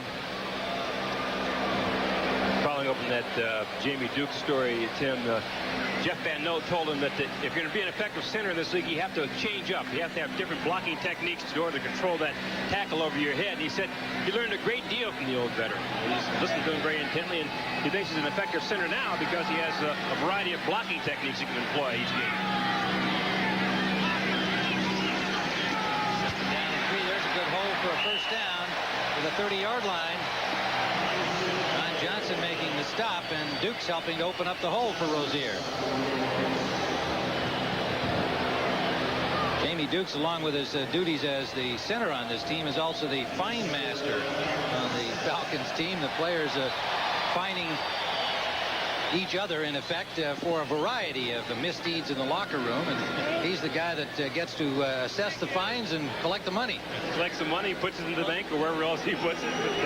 He's the guy who calls all the shots on the fines. He's judge and jury. First down, Falcons at their 30. Miller wants to throw. Deep sideline. Risen is tripped up, dives for the try. Can't make the catch. He's an unhappy wide receiver. Toy Cook had the coverage. They did get their feet tangled up, but no call. There was some bumping in there, Tim, but again, the official has to use good judgment. Is this incidental contact or not? Risen going for the ball. You can see his heel tips Toy Cook's leg as he goes forward, but Cook obviously was trying to make a play on the ball, not the receiver, so they don't call the penalty. I think it's a good call. So it's a 2nd and 10. Miller not happy with it. Ball just off the fingertips of Andre Rison. Rison had 3 catches back in the first half.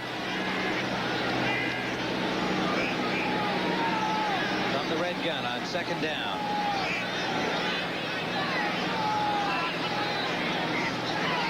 Side handoff for Broussard. Now takes it outside and may have a first down. Robert Massey stopped him. Broussard came into this game with a sore knee, but he has really been seeing a fair amount of action, splitting time with Rozier. One of the things they were concerned about was whether or not Broussard can make quick cuts like that. His greatest asset is his quick start and his ability to change direction. Look at this. As he breaks out to almost a 90-degree angle, getting outside on a play that started way over his right guard. Terrific move. Close to 10, but short of the first down. It'll leave 3rd and about a half a yard. Hinton comes in to line up on that left tight end spot for the short yardage play, and Hoover comes in at right tackle for Atlanta.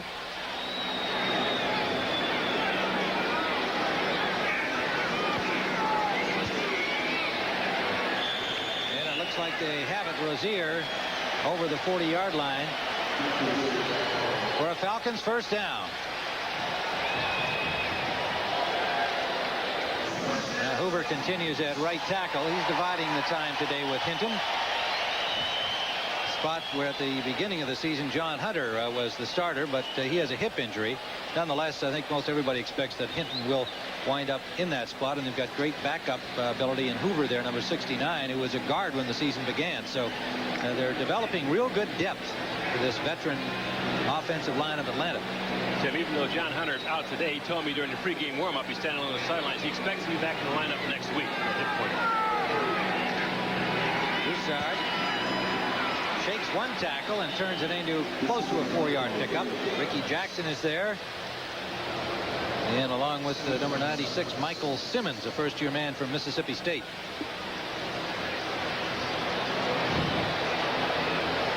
It'll be 2nd and 7 for the Falcons, and 3 new defenders come on for the Saints.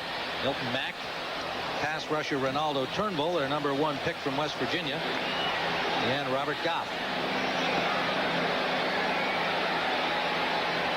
The Saints looking for pass here.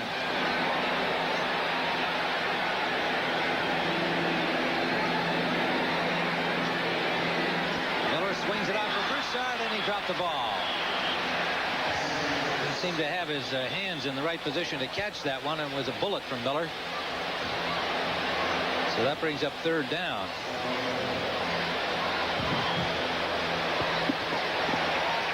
But a penalty infraction against the Saints. They had 2 or 3 costly Defense, ones. 5 yards, automatic first down. That's a big one, Tim. Automatic first down on the defensive holding penalty. Only 5 yards, but the Falcons recycled here for the first down. Boy, you're not kidding. That's a huge play. You can see Moore upset. Now out at the 49-yard line, and the Atlanta Falcons with a first down, now working the Saints side of the field, just a yard away from it. Saints lead it 17-14. Loose ball. Miller diving out. I believe came up with his own fumble on the exchange, but the Saints say they have it. See what the officials have to say.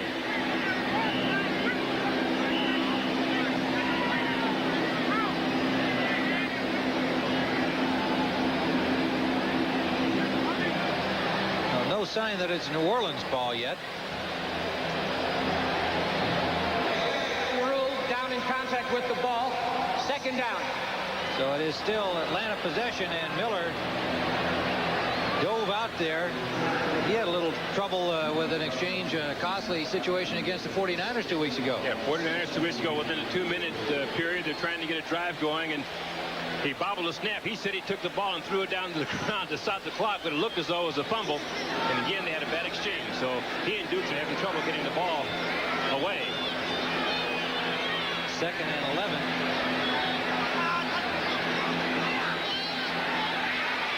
Miller, he's got Haynes, who holds on against a real good hit.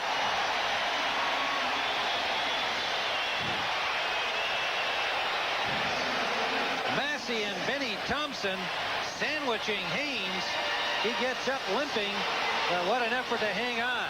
He gets up limping, Tim, but he does what he has to. A deep post pattern, running inside the 45-degree angle, heading towards the safety man. He sees that defender in there, but concentrates on the ball all the way into his hands and makes a terrific catch.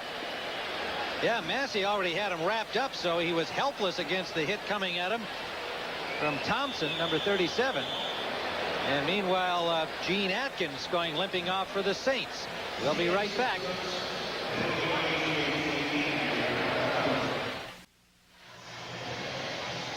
Well, what's going to happen in Boston tonight? The A's and the Red Sox, game 2 of the exciting American League Championship Series. Sox will try to even it up. Roger Clemens did his job last night, but when he left a little weary after 6, boy, all hell broke loose there in that final inning, and the champion A's wound up winning in a rout. Yeah, 7 runs in the night. Wow. Fenway Park provides that kind of excitement all the time, especially when the Red Sox got those big games at stake. Tim, Flags fly on first down. I wonder if Jamie Dukes knows he's playing with 10 other guys. He's had a little bit of problem with the exchange with Chris Miller. This time, everybody leaves except the ball. Let's see what happens here. We have a delay. The game clock had expired. 5-yard penalty on the offense. Still first down. Well, having a delay of game when you've just had a timeout on the sideline to get your play sorted out, that's bad news. Back, Judge. We don't have anything. 1st and 15. Backs it up to the 31-yard line.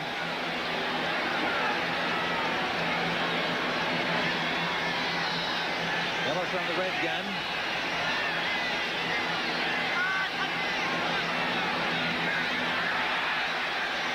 It's complete to Risen. Hauled down with a high tackle from Massey at the 20-yard line. And for an NFL update, let's go to Greg Gumbel in New York. All right, Tim, at Houston, the 49ers pull into a tie. Look at the time Joe Montana has to throw. Time enough for John Taylor to break free. 78 yards and a touchdown. And with the point after, the Niners and the Houston Oilers are now tied at 14. Back to Atlanta, Tim and Herb. Taylor cruising, Greg. Boy, he is off to a great start this season. Tim, that's the same pattern he ran against the Atlanta Falcons 2 weeks ago for a touchdown. The Falcons were in a zone coverage, came all the way across the field, bang, scored late in the game to win it for the 49ers.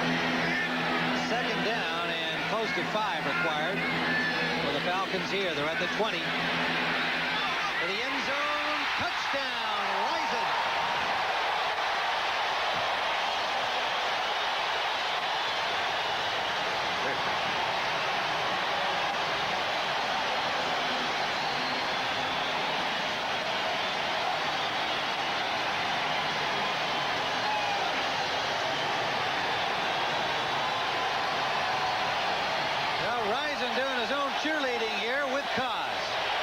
time he scores, he has a little walk he does in the end zone. But right now, Chris Miller finds Andre Rison right up the middle, beating Massey for the touchdown. Watch, there he goes with his walk. The little highlight zone, he calls that. Davis for the point after. It's good. The Falcons are in front. Chris Miller on the money. 6:01 to go in the third. 21-17.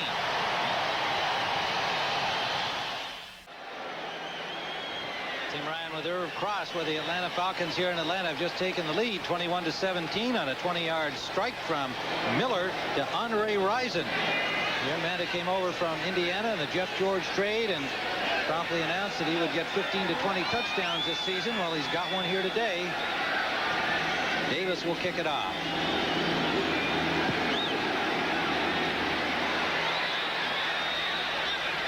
Reuben Mays from the 2.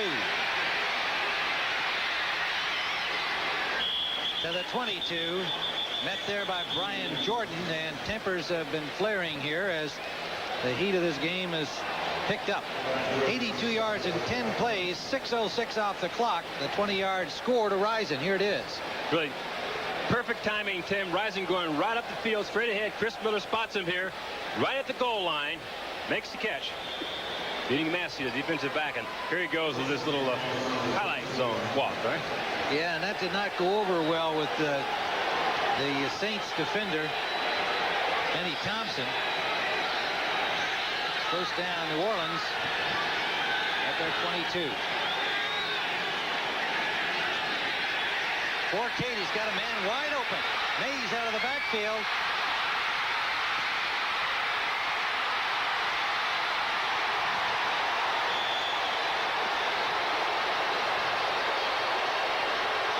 To the 12-yard line of Atlanta. One huge play again for New Orleans. And the many Saints fans decked out in their gold shirts go wild. He knows right now it's a blitz. Linebackers are coming, so he sees before the ball snapped where he wants to go with the ball. There's Reuben Mays, his outlet man. Missed tackle there. Mays does the rest, taking the ball all the way down inside the 20-yard line. 65-yard gain. Oh, brother. Again, Coach Moore told us that when you blitz Forcade, that's his game. He wants to see the pressure. He can go right now to those outlet receivers. They'll have a first down at the 12-yard line, bouncing right back from the Atlanta touchdown. And a timeout is called by New Orleans, it appears. Forcade wants to talk it over with Jim Mora. We'll be right back.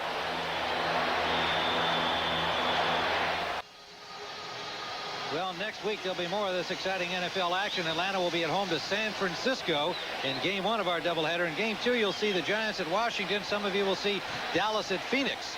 And Dallas presently leading the Tampa Bay Buccaneers 14-10 in the fourth quarter. The Bucs coming off their exciting win over Minnesota last week. First down after a 66-yard gain.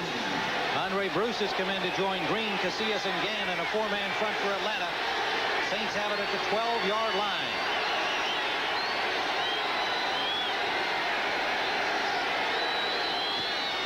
Hilliard. Met by Casillas, but not before he picked up 3, maybe 4 yards. And again, tensions and emotions running high.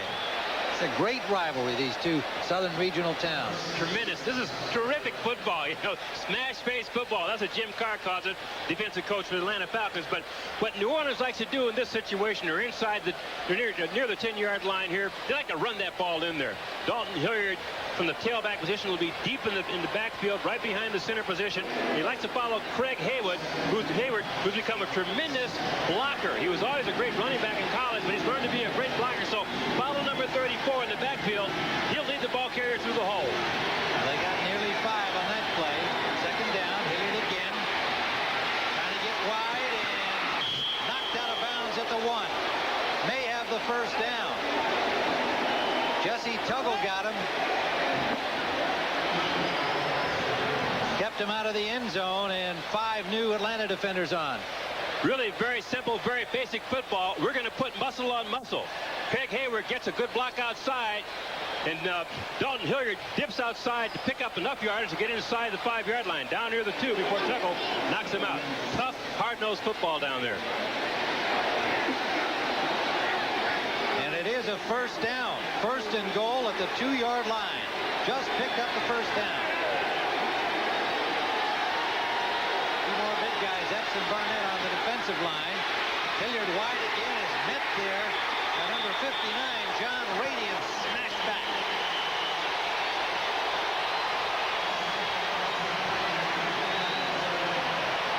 Loss of at least a yard.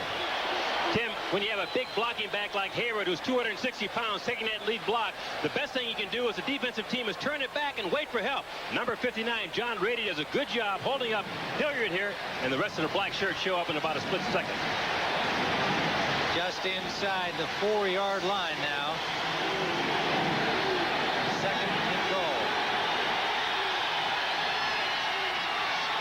Hayward goes in motion. Forcade will roll. Touchdown. Kobe Brenner. What a nice play. Let's hear it for John Forcade. The guy they're trying to run out of town has not yet packed his bags in New Orleans. A terrific series of plays. Forcade rolling out to his right, this time putting Hayward in motion. He goes across the formation, and Forcade starts his roll. What the Falcons do is try to cover him. They leave him uncovered. So here comes 85, Tice, or Hobie Brenner, scot-free off the line of scrimmage for the touchdown. Anderson with a point after. They're just going end to end here in this football game as the Saints reclaim the lead.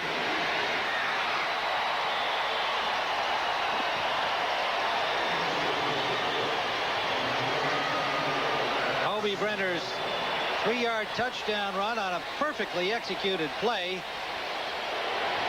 Forcade with his touchdown pass and a 24-21 lead. 3:23 to go in the third quarter. Tim, Forcade seems to be having the game of his life. Now, it seems like when he does throw a pass, it's caught for a big gain. Hasn't thrown very much, but he's been very effective. But again, the Saints are playing the kind of football we thought they'd come in here playing, put the ball on the ground and grind it out. Craig Hayward, according to Coach Moore, has developed into the best blocking back he has ever seen. He was a tremendous runner in college, came in as #1 draft choice out of Pitt to the Saints, and now has accepted the role as being a blocking back, leading the way for Dalton Hilliard and Reuben Mays. When that guy approaches it with 260 pounds behind him, it's quite a wallop. John Forcade, 7 of 9, 176 yards, 2 touchdowns. He's run for 1.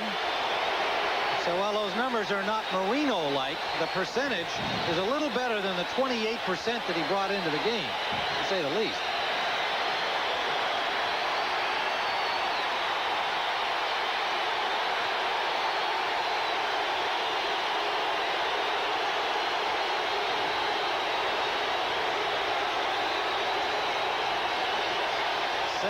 Yards and 5 plays, a 3-yard pass from Forcade to Brenner.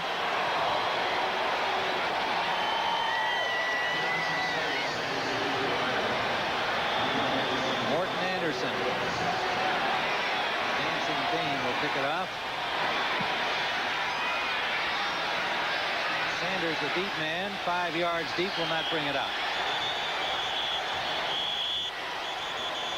And Sanders, you can see, not happy that he's not getting a chance to return that ball. The good kickoff by Anderson kept him deep. Well, we gave you the NFL scores that have been transpiring here earlier. Bubby Brister has left the game and been replaced by Rick Strom, a rookie for the Pittsburgh Steelers, and that was after Brister finally got his first touchdown pass of the year. But look at the number of quarterbacks have been injured in the early part of this season. Wade Wilson gone for a couple of months from Minnesota. Jeff George, Rippon, Rodney Peete, and Brister added to the list. It seems to go in bunches, Tim. When they go down, you see them going down all at one time, it seems. First down, Atlanta. Rozier for about 5. Met by Ronaldo Turnbull.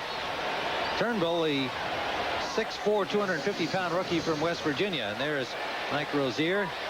Turnbull is an unusual physical specimen. He's not a huge guy for playing defensive end, but they say he's tremendously strong. Great upper body strength, and asking Pat Swilling about him. The linebacker, the outstanding linebacker, his impression, the rookie said, boy, this guy is going to be real good. They're very impressed with him. Broussard and Settle now the running backs.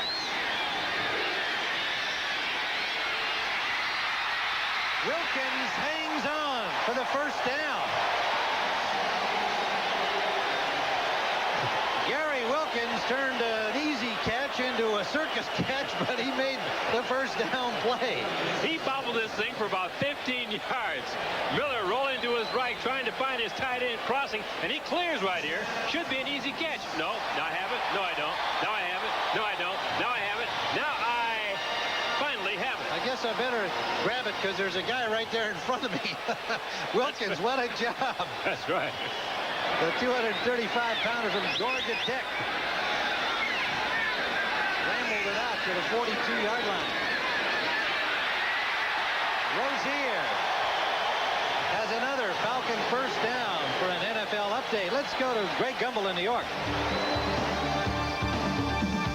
All right, Tim, at Houston, the Oilers have gone back on top of the 49ers. Warren Moon, 18 yards to Haywood Jeffries, 21-14. Oilers leading the 49ers. Let's go back to Atlanta. Boy, that looks like a fun game over there, Greg. The Oilers, a good football team. They were under Glanville, and they are under Pardee. Rozier, who just left them, picked up a big first down here. First down in New Orleans territory. Miller out of bounds, intended for Haynes. Cook had the coverage. Miller may have just thrown that one away as Cook really stalled Haynes against the sideline. It'll be 2nd and 10. The confidence of this Falcons team has not waned at all, though, Irv. What we talked about at the very beginning of this game, a team that came in here 1-2 with an attitude like a 3-0 team. And here they are in a real shootout with the Saints. But you can just see they just got all kinds of confidence. Well, they seem to have a resolve that they want to earn some respect from teams, and they know the only way to do that is to go out and beat some good football teams and beat them convincingly. A holding penalty against Atlanta backs them up now to the 44-yard line, where it'll be 1st and 20.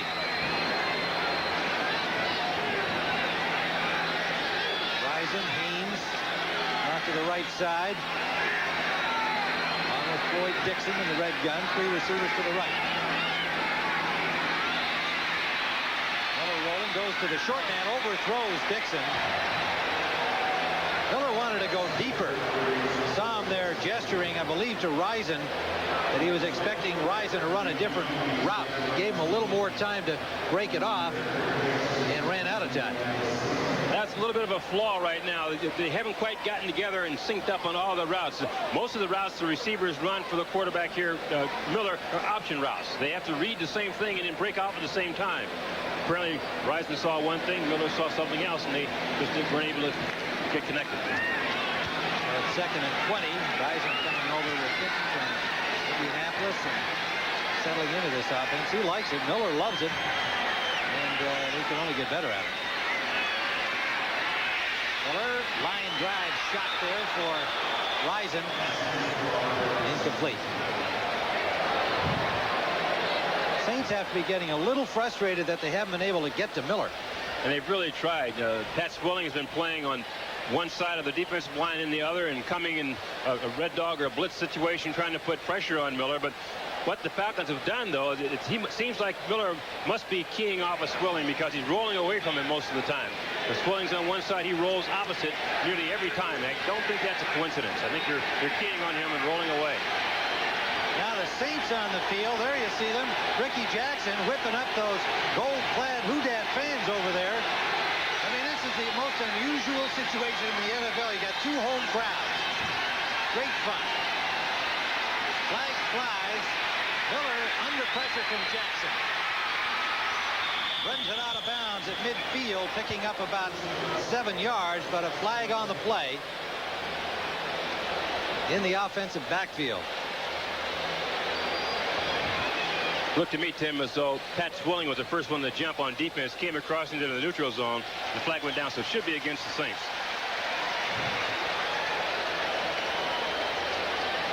So the Saints a little too pumped up on that play. Offside, defense, number 56, 5 5-yard penalty.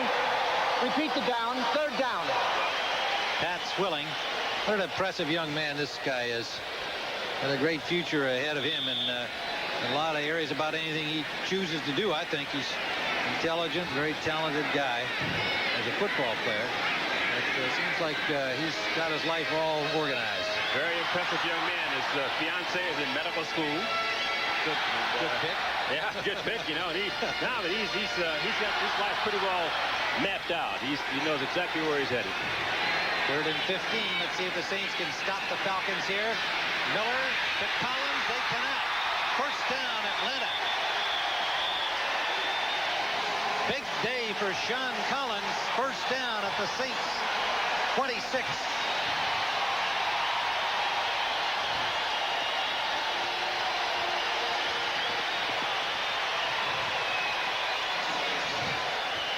And that's the end of the 3rd quarter. With the score, the New Orleans Saints 24, the Atlanta Falcons 21. Our coverage will continue after this message from your local station. You're watching the NFL on CBS. Sean Collins, number 85, makes a nice catch, but the key to this pattern is number 24, the right cornerback. If he steps up, watch what happens here. He steps up, now the ball's delivered. That's the option route, so they're working on him. He drops deep, they throw short. He steps up, they go deep. Nice combination pass for the big play. They got the wave going here in Atlanta. This is the most fun these folks have had. The Falcons, meanwhile, the players are trying to get their fans to sit down and be quiet. The problem is they're talking to a lot of New Orleans fans. First down. Rozier to the 22-yard line. Sam Mills on the stop. Mike Rozier, I sure couldn't have figured he was going to get as much work as he's getting here today after one practice with this team, one contact practice. I know he didn't expect to go this long. Apparently, Steve Broussard must be ailing more than we thought. Tim, Well, Broussard has played quite a bit, though. They've been dividing the time, but Rozier, I think, that Coach Glanville just likes this guy and wants to get him in these situations. And he's got Tracy Johnson, another ex-Oiler, in there with him. Blocking back, number 43. Miller just got it off to Rozier, drops it. And the Saints coming hard on Miller, made him pay for that one. Tim, I called the Oilers the other night to find out how in the world could you let Rozier go. You know, no one picked him up. They didn't trade him. He wound up, Atlanta wound up getting him on the waiver wire for the $100 waiver price. But they said they had too many running backs. He was the 3rd running back with the Houston Oilers. Here's a guy who's a former Pro Bowler, 3rd running back with the Houston Oilers. They asked him to play on special teams. He said he didn't want to do it. I'm not going to do that because I'm a running back. So they said we can't go 3 deep with having a guy not play special teams, so they let him go. Glanville has him running the football. That's what he loves to do. Well, he had him there. He had Lorenzo White and Alan Pinkett, too, but he kept Rozier and gave him the ball in crucial situations. Miller, it's knocked down at the line of scrimmage. Good defensive play. Number 93, Wayne Martin, the second-year man from Arkansas. Quiet guy, so aware of the fact that Sean Knight was a bust as a number 1 pick, a defensive player, and didn't want it to happen to him. And here he is a starter in year 2. Real good job by Martin, penetrating as far as he possibly can and then reaching high. We called this, when I was with the Rams, high balls. You can bat a lot of balls down if you penetrate and jump. He's 6'5" and knocked that one down. 40-yard field goal try to tie by Davis. It's good. No, it is not.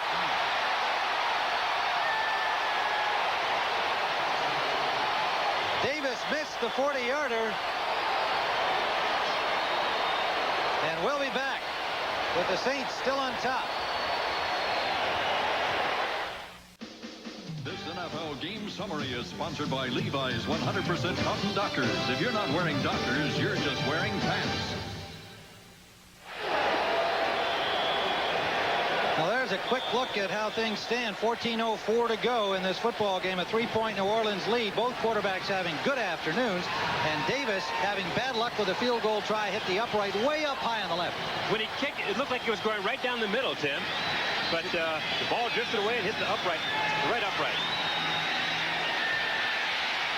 Forquet scrambling around, goes deep, and what a catch by Eric Martin.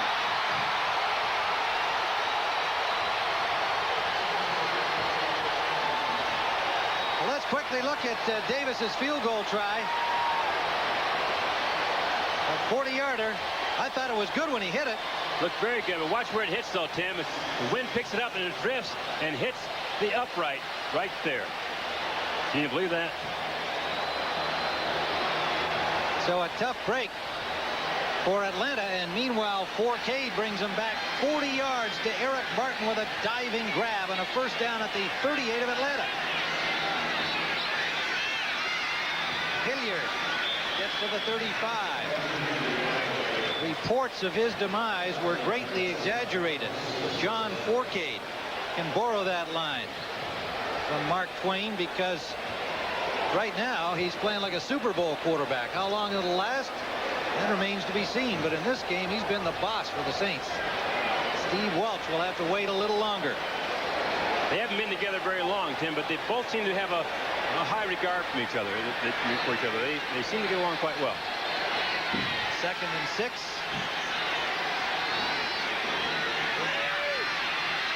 Ruben Mays. Dropped for a loss by Tony Casillas.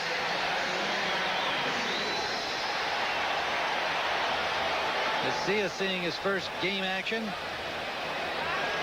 Pro Bowler, #1 pick out of Oklahoma in 1986, a holdout this year. Butler and Mitchell come in defensively. Rady and Reed go out. And the passing down for New Orleans. 42 consecutive starts for Casillas, but starting today as a substitute behind the rookie Torrey Epps, but he's been getting a lot of play. 3rd and 7. 4 wide receivers. And that'll be a false start. Looked like Stan Brock, the tackle, coming back for the ball. Veteran, 32-year-old. False start. Offense, 67. 5-yard penalty. Still 3rd down. That'll back him up to the 40. Stan Brock is a man who's on the left side of your screen, number 67, steps up. There he is. He starts early. Now, that happens a lot, Tim, with offensive tackles who start in a 2-point stance. They're standing upright, and sometimes they lose their balance, when they're in that position, and any kind of movement, gets them going. So they have a tendency to pass block better from a 3-point stance when they're down than they are when they're up in a 2-point stance. Yeah, with all that hardware he wears on his legs, that may be a factor, too, to pull him off balance. 3rd down and long. Forcade incomplete, intended for Hilliard. Overthrew it. A chance for an interception on the play by Butler. He didn't get it either. And it's 4th down, so the Falcons hold. You're looking at Atlanta Fulton County Stadium, a sellout crowd on a beautiful sunny afternoon. Temperatures in the 80s. A thrilling football game from the opening kickoff, and the Saints lead it by 3, 24-21. Greg Davis's missed 40-yarder moments ago, missing an opportunity to tie it up for the Falcons. Sanders back. Barnhart's punt. Fair caught by Sanders at the 10-yard line. And we'll be back in Atlanta in a moment.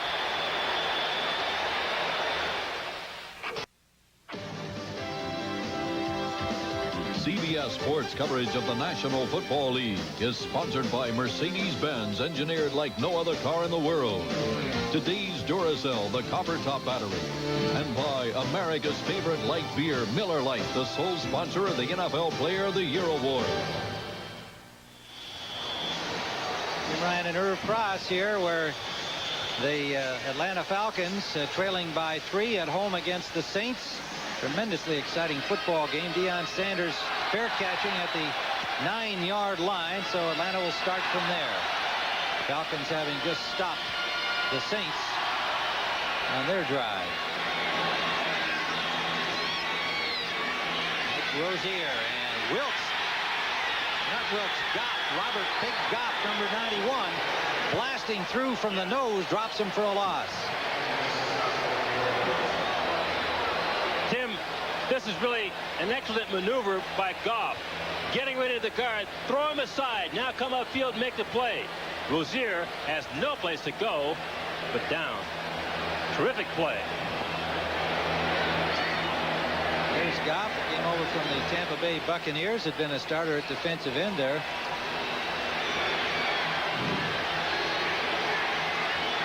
Down to home in New Orleans, not too far away. Second down and 14.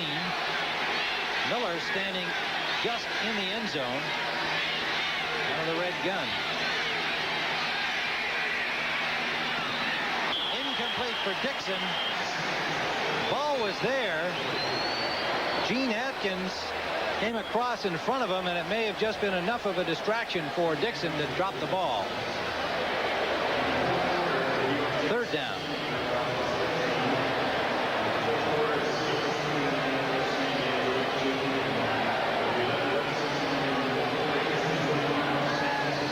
Houston in front of San Francisco 21-17 now. A field goal by the 49ers.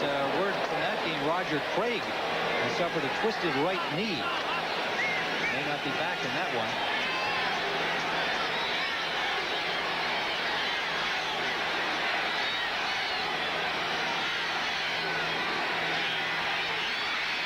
Miller runs out of the end zone, now finds Collins, and he's got it. But did he have possession inbounds? Yes, they say.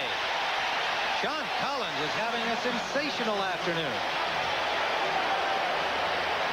It seems like every time we see him in a pass pattern today, Tim, he's making another big catch.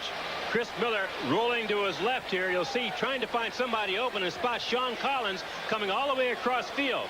Great concentration there as he comes down with the catch along the sideline. There he goes, up, both feet in. He does have control of it when he hits the ground. Yeah, he did. He tucked it in with his left hand against his body, but the replay guy wants to have another look. Bill Swanson, as they break the huddle. Once we gave him a peek at that one there, he decided he'd have another look at it, which is what usually happens. Looked okay to us, didn't it? Oh, yeah, because he pins it against his side with his left hand. I think that was that's quite key. Evident the way we saw it. Yeah, here it is, Tim. He bobbles here, but now he squeezes it right there with his left hand against the numbers. And then he goes down inbounds. Sure. That's a catch. After further review, play stands as called. Completed pass. First down. At the 27-yard line, Jerry Glanville, the flamboyant maverick of the National Football League. Here's a guy who does it his way. Expects to get fired. Not necessarily this week, but he just says, I'll get fired. It happens. That's right, yeah. But I'll be hired within 5 days. Right. I'm not going to have a job more than 5 days, he says. Broussard, about a yard. Ronaldo Turnbull on the stop, the rookie number 97. But he brings excitement, Glanville does, to this town and to the football team. To a man, those we spoke to here at practice on Friday said they like him, they like his style, they like his personality, the way his practices are run. They have a light workout on Fridays, quite different than a lot of other teams. I mean, it's a very light workout. And they are just in love with Glanville, with the exception perhaps of John Settle, one of the incumbent running backs here, who has lost his chance to run the football very frequently. Settle will run the football more when he starts running better, when he blocks better. Hit hard, but holds on and gets about 6. Mills and Thompson make him pay the price.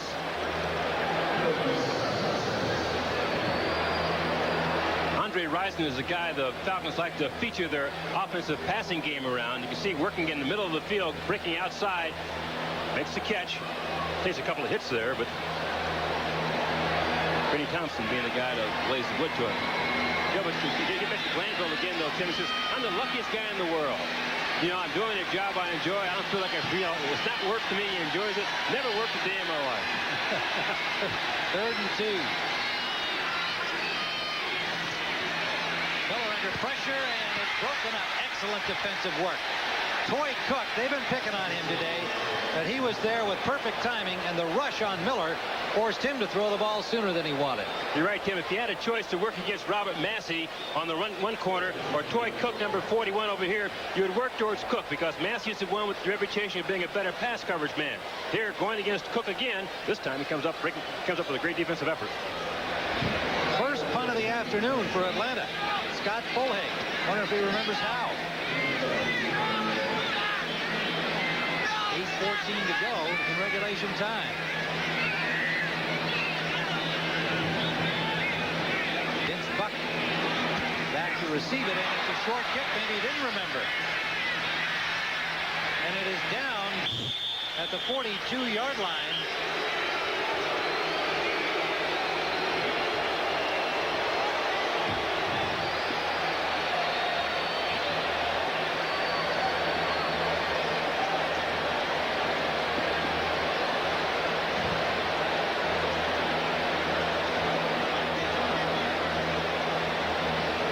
Look at the day Forcade's had so far, Tim. Throwing the ball 11 times, completing 8 passes. Well, you can see it. 216 yards and 2 TDs. Who would have thought it, huh? Who would have thunk it? Forcade, I guess, because he was a confident guy when we talked to him yesterday. Bring him on, he said. Well, his receiver, Martin, fell down. A flag is down. So he may have been helped to fall down.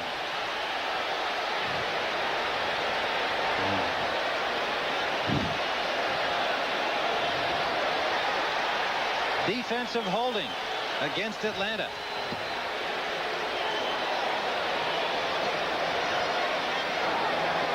Holding.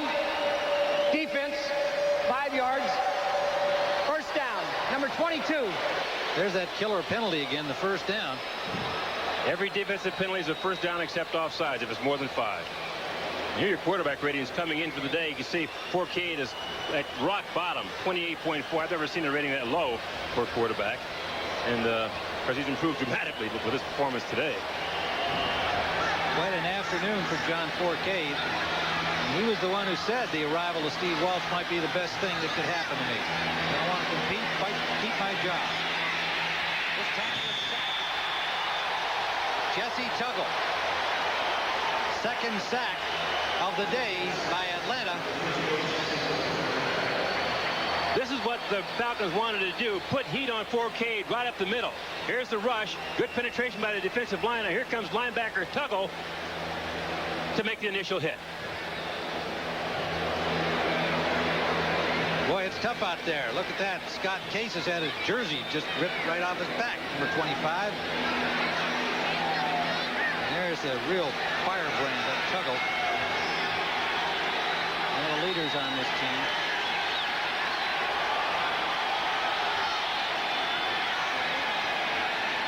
Inside handout. Hilliard. Over midfield.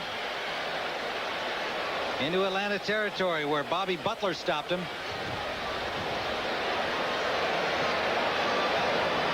Harry, the ball carrier here from the shotgun. It's a draw. They try to simulate a pass. The defensive line thinks it's pass, but no, it's not. The ball is handed off instead. As they suck up, Hilliard runs right past them. They spot it right at the midfield stripe. Third down. Top 9. Big defensive play as time ticks on. 6:56 to play, regulation time. Saints by 3. Overthrown. Intended for Lonzel Hill, number 87. Good coverage downfield. Dimry, number 22, had them all away.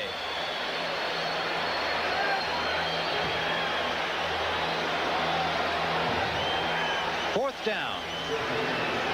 Lots of time for the Atlanta Falcons to make something happen, but both of these defenses starting to tighten it up. Everybody expected that, though. The Falcons do very well in the run defense. And, of course, the Saints have come in with a top-flight defensive effort as well, too. So he expected what Jim Carr says from the Falcons staff, smash face football. Barnhart standing at his 35.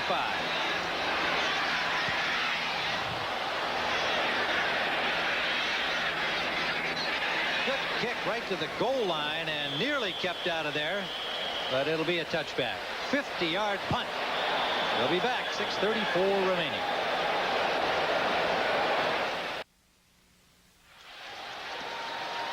What a night ahead on CBS. 60 Minutes starts it. If the Iraqis you'll meet tonight on 60 Minutes get to do what they want to do, we could pull out of the Gulf Monday morning. What do they want to do? It says here, kill Saddam Hussein. 60 Minutes tonight on CBS. And followed by the American League Championship Series Game 2. Oakland and Boston, the Red Sox, will try to even things up tonight at Fenway Park. First down, Atlanta from their own 20-yard line following the touchback. And you see the fourth quarter defense has been pretty tough. First down. Atlanta down by 3 points. Incomplete. Rising. Troy Cook with a good job. They've kept Cook busy. Atlanta planned to throw his way, and he has been getting a little tougher as the game's gone on.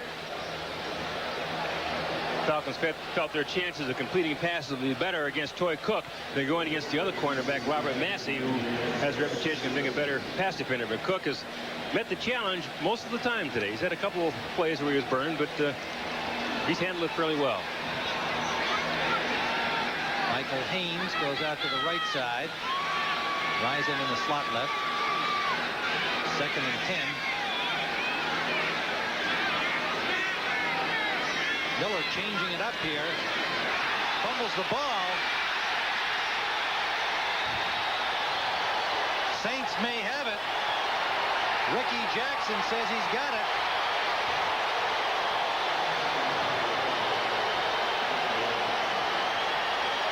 And it was an audible situation there, Irv.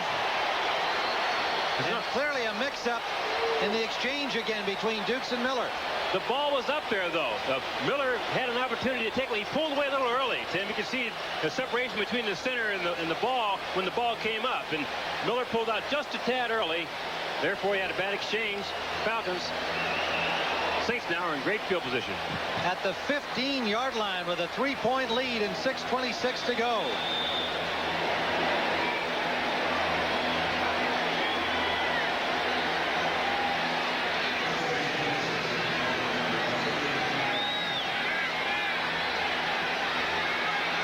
Fourcade has thrown only 12 times, but 8 of them complete and 2 touchdowns. Hilliard, nowhere. Great defensive response led by Casillas, number 75, and Gann, number 76.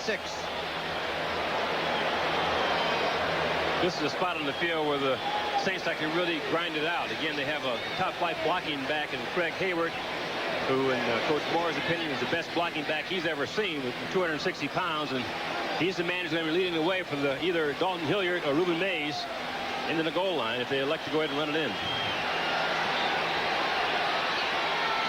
Mays and Hilliard in there together now. Hilliard flanked out to the left.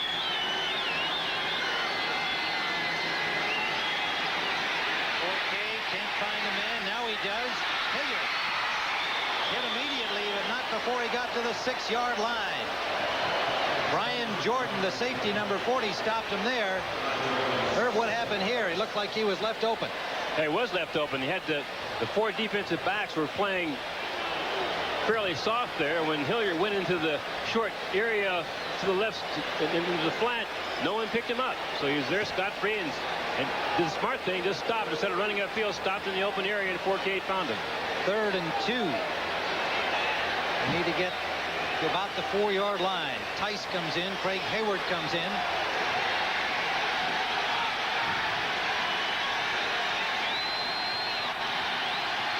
Hayward in motion. Hilliard.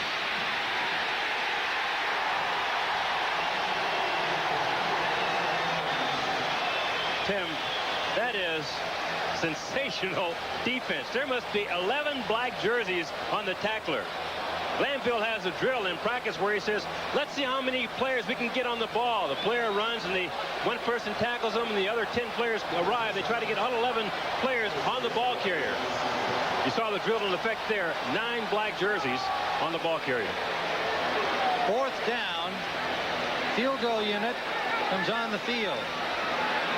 That will leave Atlanta with a chance to win it with a touchdown. Assuming Anderson makes the field goal, which for him is basically a chip shot, New Orleans takes a timeout. It would be a 22-yard attempt.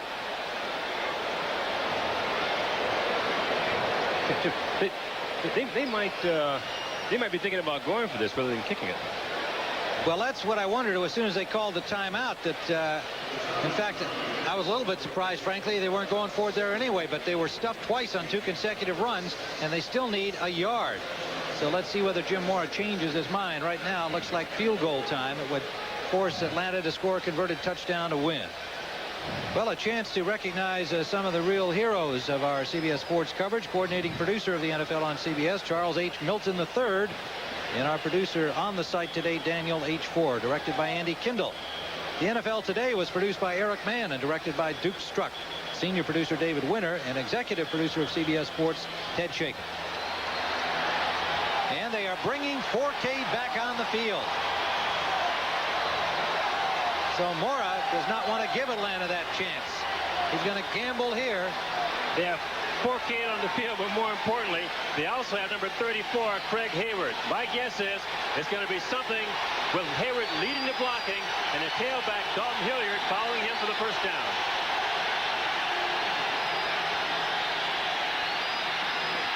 Yes. First down, New Orleans. Not by much, but it looks like he got it. Tim, we guessed right. Craig Hayward was the lead blocker. Didn't block anybody. Didn't need it. Hilliard makes the first down anyway. Coming across the formation.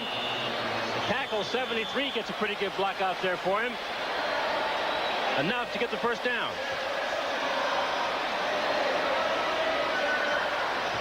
Atlanta takes a timeout. 3:45 to play. There's Carl Smith, the offensive coordinator, with a hat, talking to Jim Mora. Planning the offense from 1st and goal here.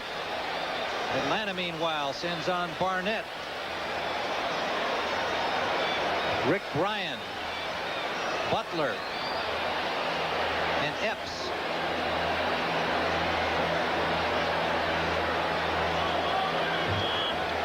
Next, the NFL Today's post-game show with scores and highlights. Another eventful afternoon in the National Football League.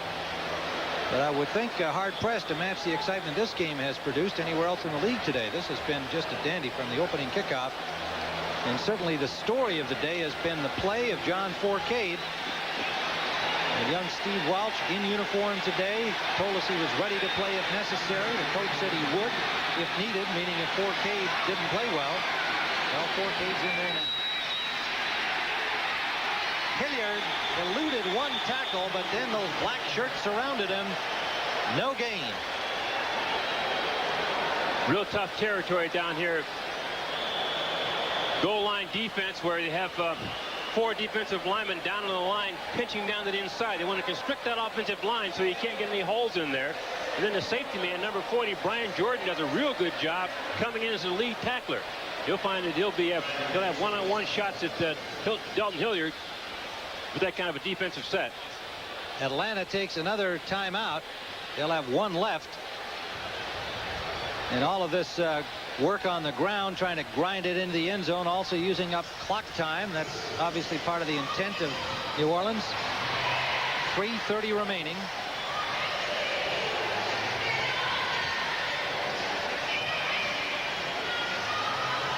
Hilliard has 30 yards rushing on 16 carries. They've been giving him the tough yards to run today. And he delivered on the first down play. Each team with 1 timeout left.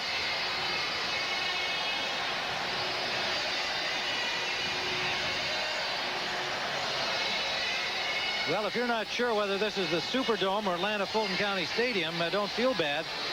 There is a sizable and vocal number of New Orleans fans here as always. And when these teams play in the Superdome, a huge contingent of Falcons fans goes down for that one.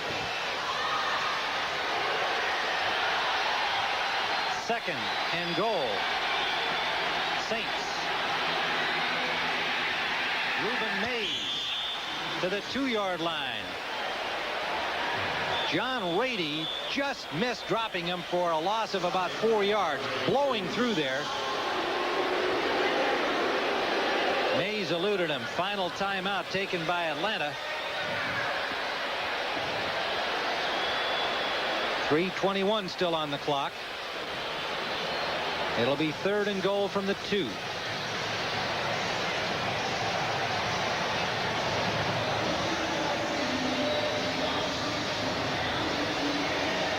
John Rady, I bet he's saying to the coach, I thought I had him. Boy, he just missed Mays back there, and that would have been a huge play. The thing you appreciate about a game like this, though, Tim, is that both teams have really sold all out. It's just been tremendous effort on both sides of the ball by both ball clubs. And, you know, it's just a great rivalry. We know that. But there's something more than that, I guess, when Atlanta and New Orleans play, when they both feel they have pretty good football teams and they're fighting for their own pride. And I don't know. It's just it's a game, true enough. But when you see this kind of an effort, you step away from it and really appreciate what this game's really all about and the kind of people who play it. What a division this is when you think about the 49ers struggling a little bit. They'll be here at Atlanta next week. New Orleans will be home to Cleveland. The Rams a good football team. These two teams are going to cause a lot of trouble. Forcade and close to the goal line. He had a hole up the middle. And a great defensive play. The response by Mike Gann, number 76, saved the touchdown. Terrific reaction by Mike Gann. Looked as though 4K was going to walk in there. As he drops back, you'll find a gap right over the center. Right now, it looks like he's going to make it. But watch 76 come out with this block. Terrific play. Stopping him down inside the 1-yard line. Wow. We've seen some great long gaining plays and some great short gaining plays today. Great defensive plays and great offensive plays. Saints take their final timeout. 4th and goal inside the 1. What do you do here, Irv? Call the play. Go for it. Oh, yeah, he's going to go for it. He's no, right you go for it. Am I going to go for it? Yeah. Oh, I'm going to have, I don't know if Reuben Mays or Dalton Hooker is going to be in the game, but I'm going to have whichever one of my tailbacks is in there follow Craig Hayward. He's going to be my lead blocker. We're going off tackle, and we're going to blow people right out of there. Craig Hayward is one of the most impressive blocking backs I've seen in years, and Jim Moore calls him the best blocking back he's ever seen, and he just has that knack of being able to do it naturally. He didn't work particularly hard at it in practice. He just seems to do it pretty well. He's always a good ball carrier, but now he's making his mark as a tremendous blocker. So I would take advantage of that blocking power, follow him into the end zone, and hope that my big fullback, Craig Hayward, can make enough daylight for my tailback to squeeze in there for less than a yard. Well, let's find out what Jim Moore thinks is the play. It's an open formation. It won't be Hilliard because he's flanked out. I think Forcade takes it in, or tries to. Flags everywhere. Busted play. Movement on the offensive line is the likely circumstance when the whistles blow like that. False start. Offense, number 74. 5-yard penalty. Repeats it down. Still 4th down. Kevin Haverdink starts prematurely. There he is, the left tackle. He moved, and you'll see him move again. The guard, 74, steps up there. Premature movement. They move back 5 yards, so there's no question now. What do? You have to kick it. Morton Anderson preparing the turf at the 19-yard line. It'll be probably an 18-yard official field goal, closer to the 19. 29-yard attempt. Well, now, wait a minute. I'm sorry, the 23-yard. 3 minutes. 23-yard attempt. Spotting it at the 13-yard line. And 3 minutes remaining as the officials on the field have again corrected the scoreboard clock.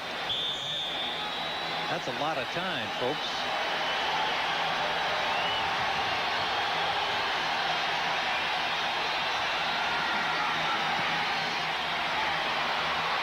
Anderson connects a 23-yard field goal, a 6-point Saints lead.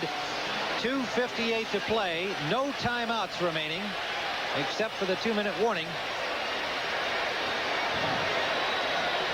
So the Falcons still very much alive.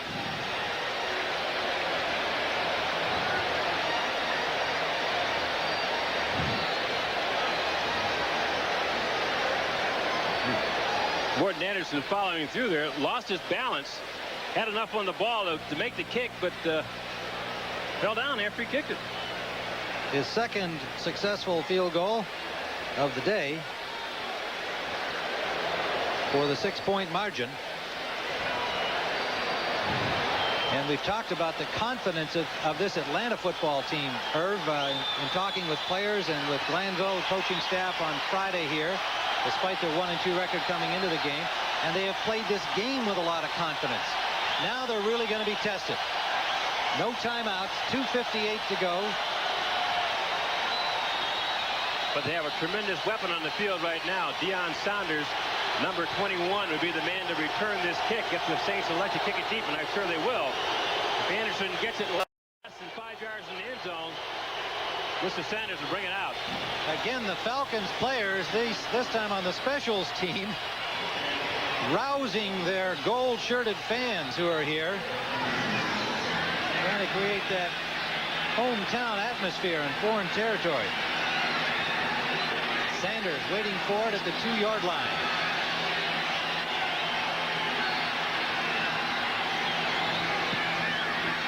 Big kickoff by Anderson.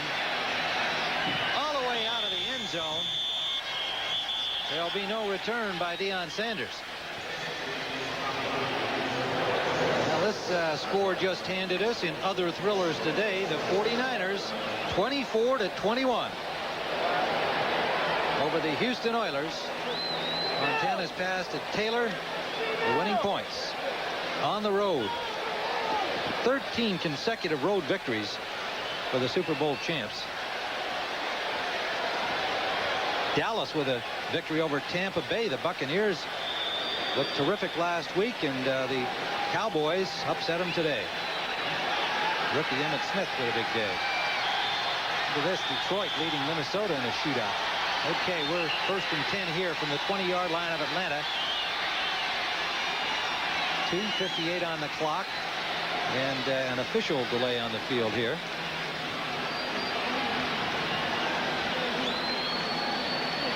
Please set the game clock at 2 minutes and 55 seconds. Well, the clock was to have started when the ball was kicked.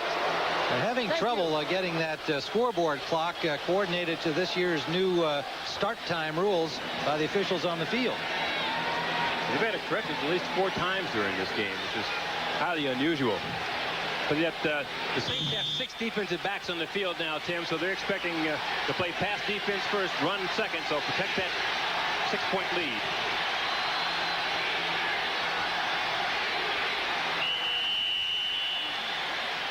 Flags again, and a likely false start against Atlanta. Or a delay, but now there couldn't have been a delay. False start on the offense. Offensive line moving prior to the snap. Still first down. Both teams having difficulty with that, as you've got 2 teams that you know they're going to blitz, so these guys eager to get set up to protect. That happens a lot, Tim, because you know the heat is coming. The linemen are anxious to get set up and try and protect their quarterback, and oftentimes will move prematurely. When you have this kind of game going, you just cannot afford that sort of mental error. 1st and 15.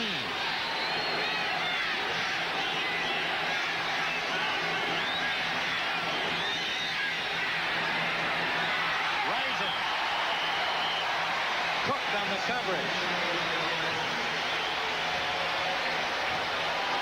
It'll be 2nd and about 3 at the 28-yard line. The 27 make it of Atlanta. Risen, Collins, Haynes, Dixon, the receivers for Atlanta. All of them dangerous.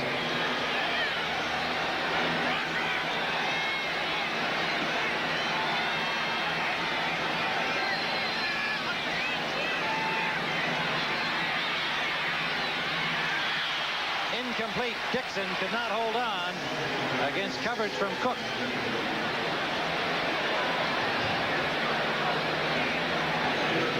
Saints are playing it real smart here, Tim. With 6 defensive backs on the field, they have 4 defenders short to take away the short patterns, anticipating some kind of maneuver like that from the Falcons in hopes they can catch a short pass, get out of bounds and stop the clock. Then they have 2 deep safeties who are splitting the field 50-50 between the 2 of them, so they're protecting their goal line with 2 very deep safety men back there. It'll be hard to get deep on them. Now, there's no need for Atlanta to get deep with 2:46 remaining. 3rd down, and about 3 almost picked up by Cook, intended for Dixon. Miller telegraphed that one a little bit, I thought, Herb. He sure did. He looked at the receiver all the way, and Toy Cook just sort of sitting in there in his defensive backfield position there in the what I call the hook area inside, right over the offensive tackle. Almost came up with a key interception. 4th down. Now you have to question whether they should have been passing on 1st down in this series with that much time on it, and against that 6-back defense. You would be tempted to run against it. Well, now they've got a 4th and 2. Stay alive here. And they go deep for Risen. He's got it.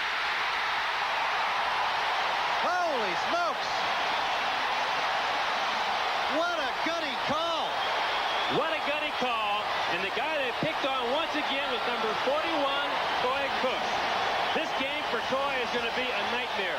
He's done a pretty good job for the most part, but it seems like every time the Falcons want to go deep, they try to find a receiver working against Cook. This time it's Risen running a deep pattern. 41 Cook trying to break it up. Can't do it until he's well upfield. 45 yards to the 27 of New Orleans. Well, I tell you, that is amazing. I mean, how about Chris Miller, the still young NFL quarterback, with the guts and talent to get that ball downfield on a 4th and 2. If you miss it, the game's probably over. Miller, timing pattern for Collins, and tight coverage on him all the way. Vince Buck, the rookie number 2 pick from Central State, stride for stride with Collins. 2nd down.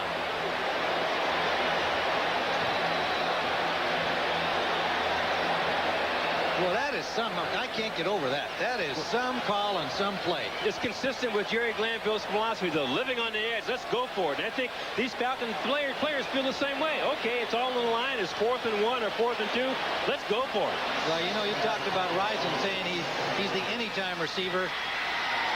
Among the things he listed as the 1st down, the possession, whatever, he said, I'm also the crucial receiver. He showed it there. Miller gets lots of time, and it is incomplete. Risen again, working on Cook.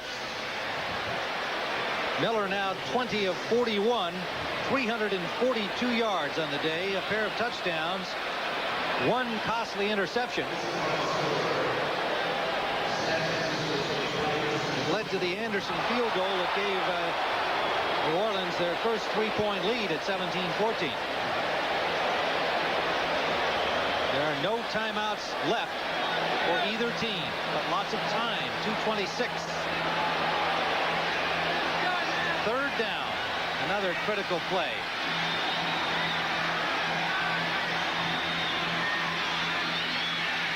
Miller complete to Collins.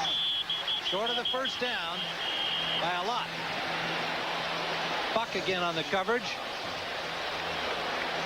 Buck in here on the dime package for New Orleans. A rookie, they're very high on the 22-year-old, 6-foot, 200-pounder. What they wanted to do, Tim, though, was, of course, they wanted to get the 1st down if at all possible. They also wanted to stop the clock, and they were able to do that. So they can settle down to come up with that key play once again, if they can dig it out on 4th and long. Well, now you couldn't be surprised if they throw it into the end zone off what they did on the last 4th down play. Haynes right, Collins left. Risen, watch him, he's in motion. Number 80. Complete. Risen.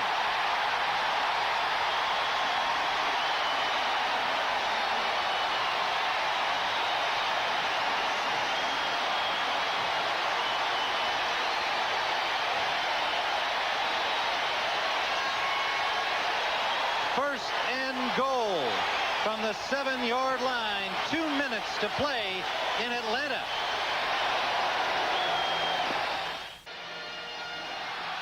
Just a fantastic, entertaining football game. 2 minutes to play. Atlanta first and goal at the 7. Jerry Glanville, his exciting Falcons team, playing with poise and confidence, are on the doorstep here. They need a converted touchdown to win. Jim Mora's team has played likewise a terrific football game. They're on the leading edge here, trying to hold off the Falcons. Andre Rison, 9 catches today, 151 yards, 11 against San Francisco last week. What an acquisition from Indianapolis. First and goal, inside the 7. Broussard to the 2.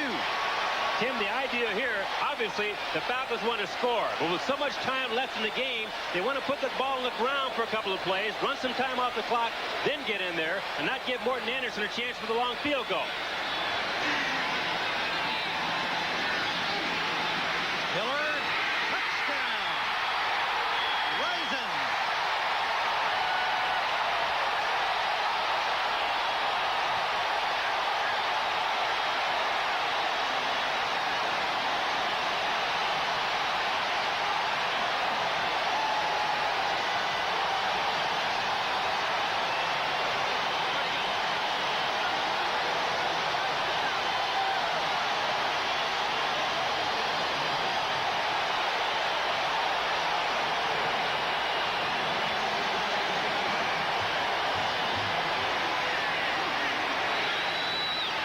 Greg Davis.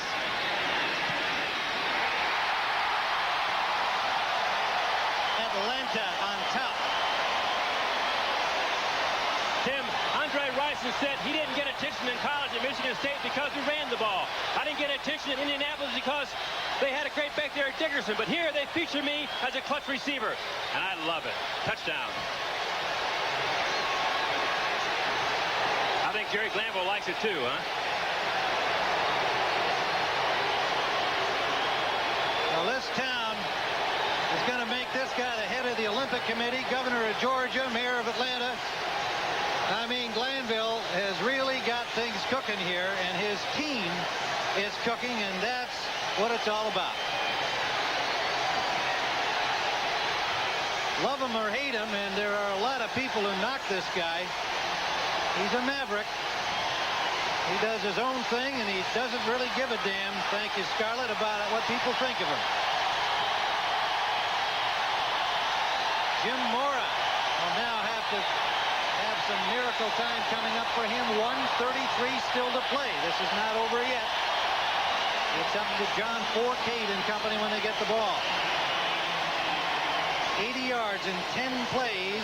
Rison, 10 catches, 154 yards, and 2 touchdowns.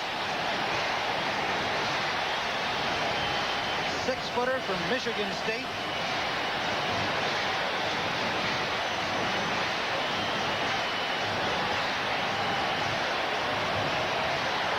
Reuben Mays and Gene Atkins will await the kickoff from Davis. 1:33 to play. The entire stadium on its feet. There is a lot of time left, but no timeouts. Atkins.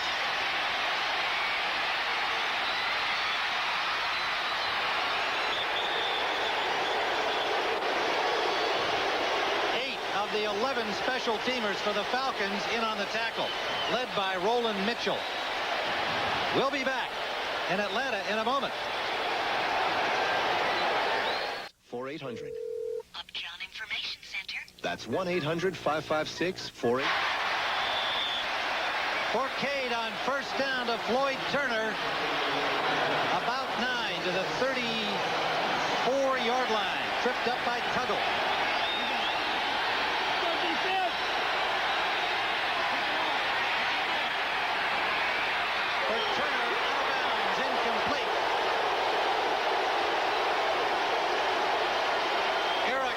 A rookie, number 36, gave him quite a lick at the sideline.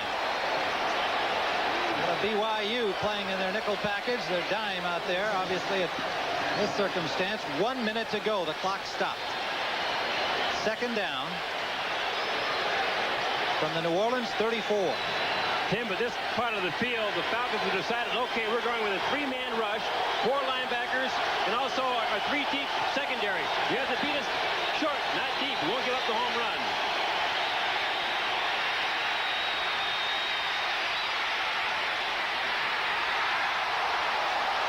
intended for Hobie Brenner.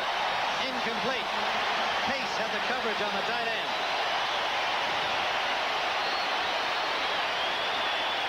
52 seconds left.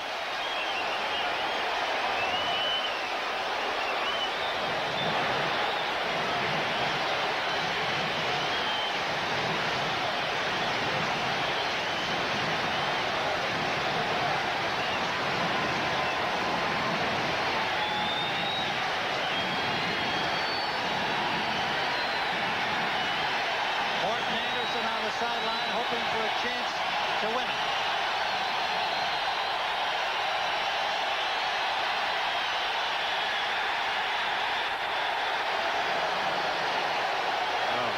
Flags everywhere. False start is apparent.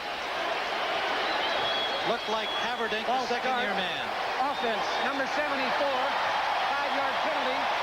Repeat the down, third down. Tim, it's the second time Haverdink's been called for illegal motion. Now, Tim Green is the defensive end playing over his head. And apparently, Haverdink is a little edgy, having Green over his nose. And the second time in this quarter, he's been called for illegal motion. Well, that's tough on a youngster like that. First year as a starter, but he's going to be a great one. Not just good, but great. Out of Western Michigan. They love him. Third down. Forcade, incomplete, intended for Turner. The hit on him by Dimry broke it up. Fourth down. Another flag down back at the line of scrimmage. Referee Dick Hantack talking to his umpire. That's Gordon Wells. And it's against the Saints. Illegal forward pass. He must have crossed the line of scrimmage. We have an illegal 40 pass, a forward pass on the offense.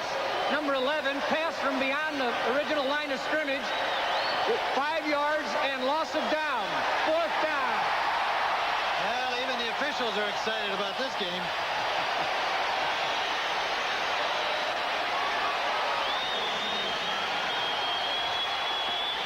So it comes down to this for John Forcade, who has had himself quite a ball game today. Win or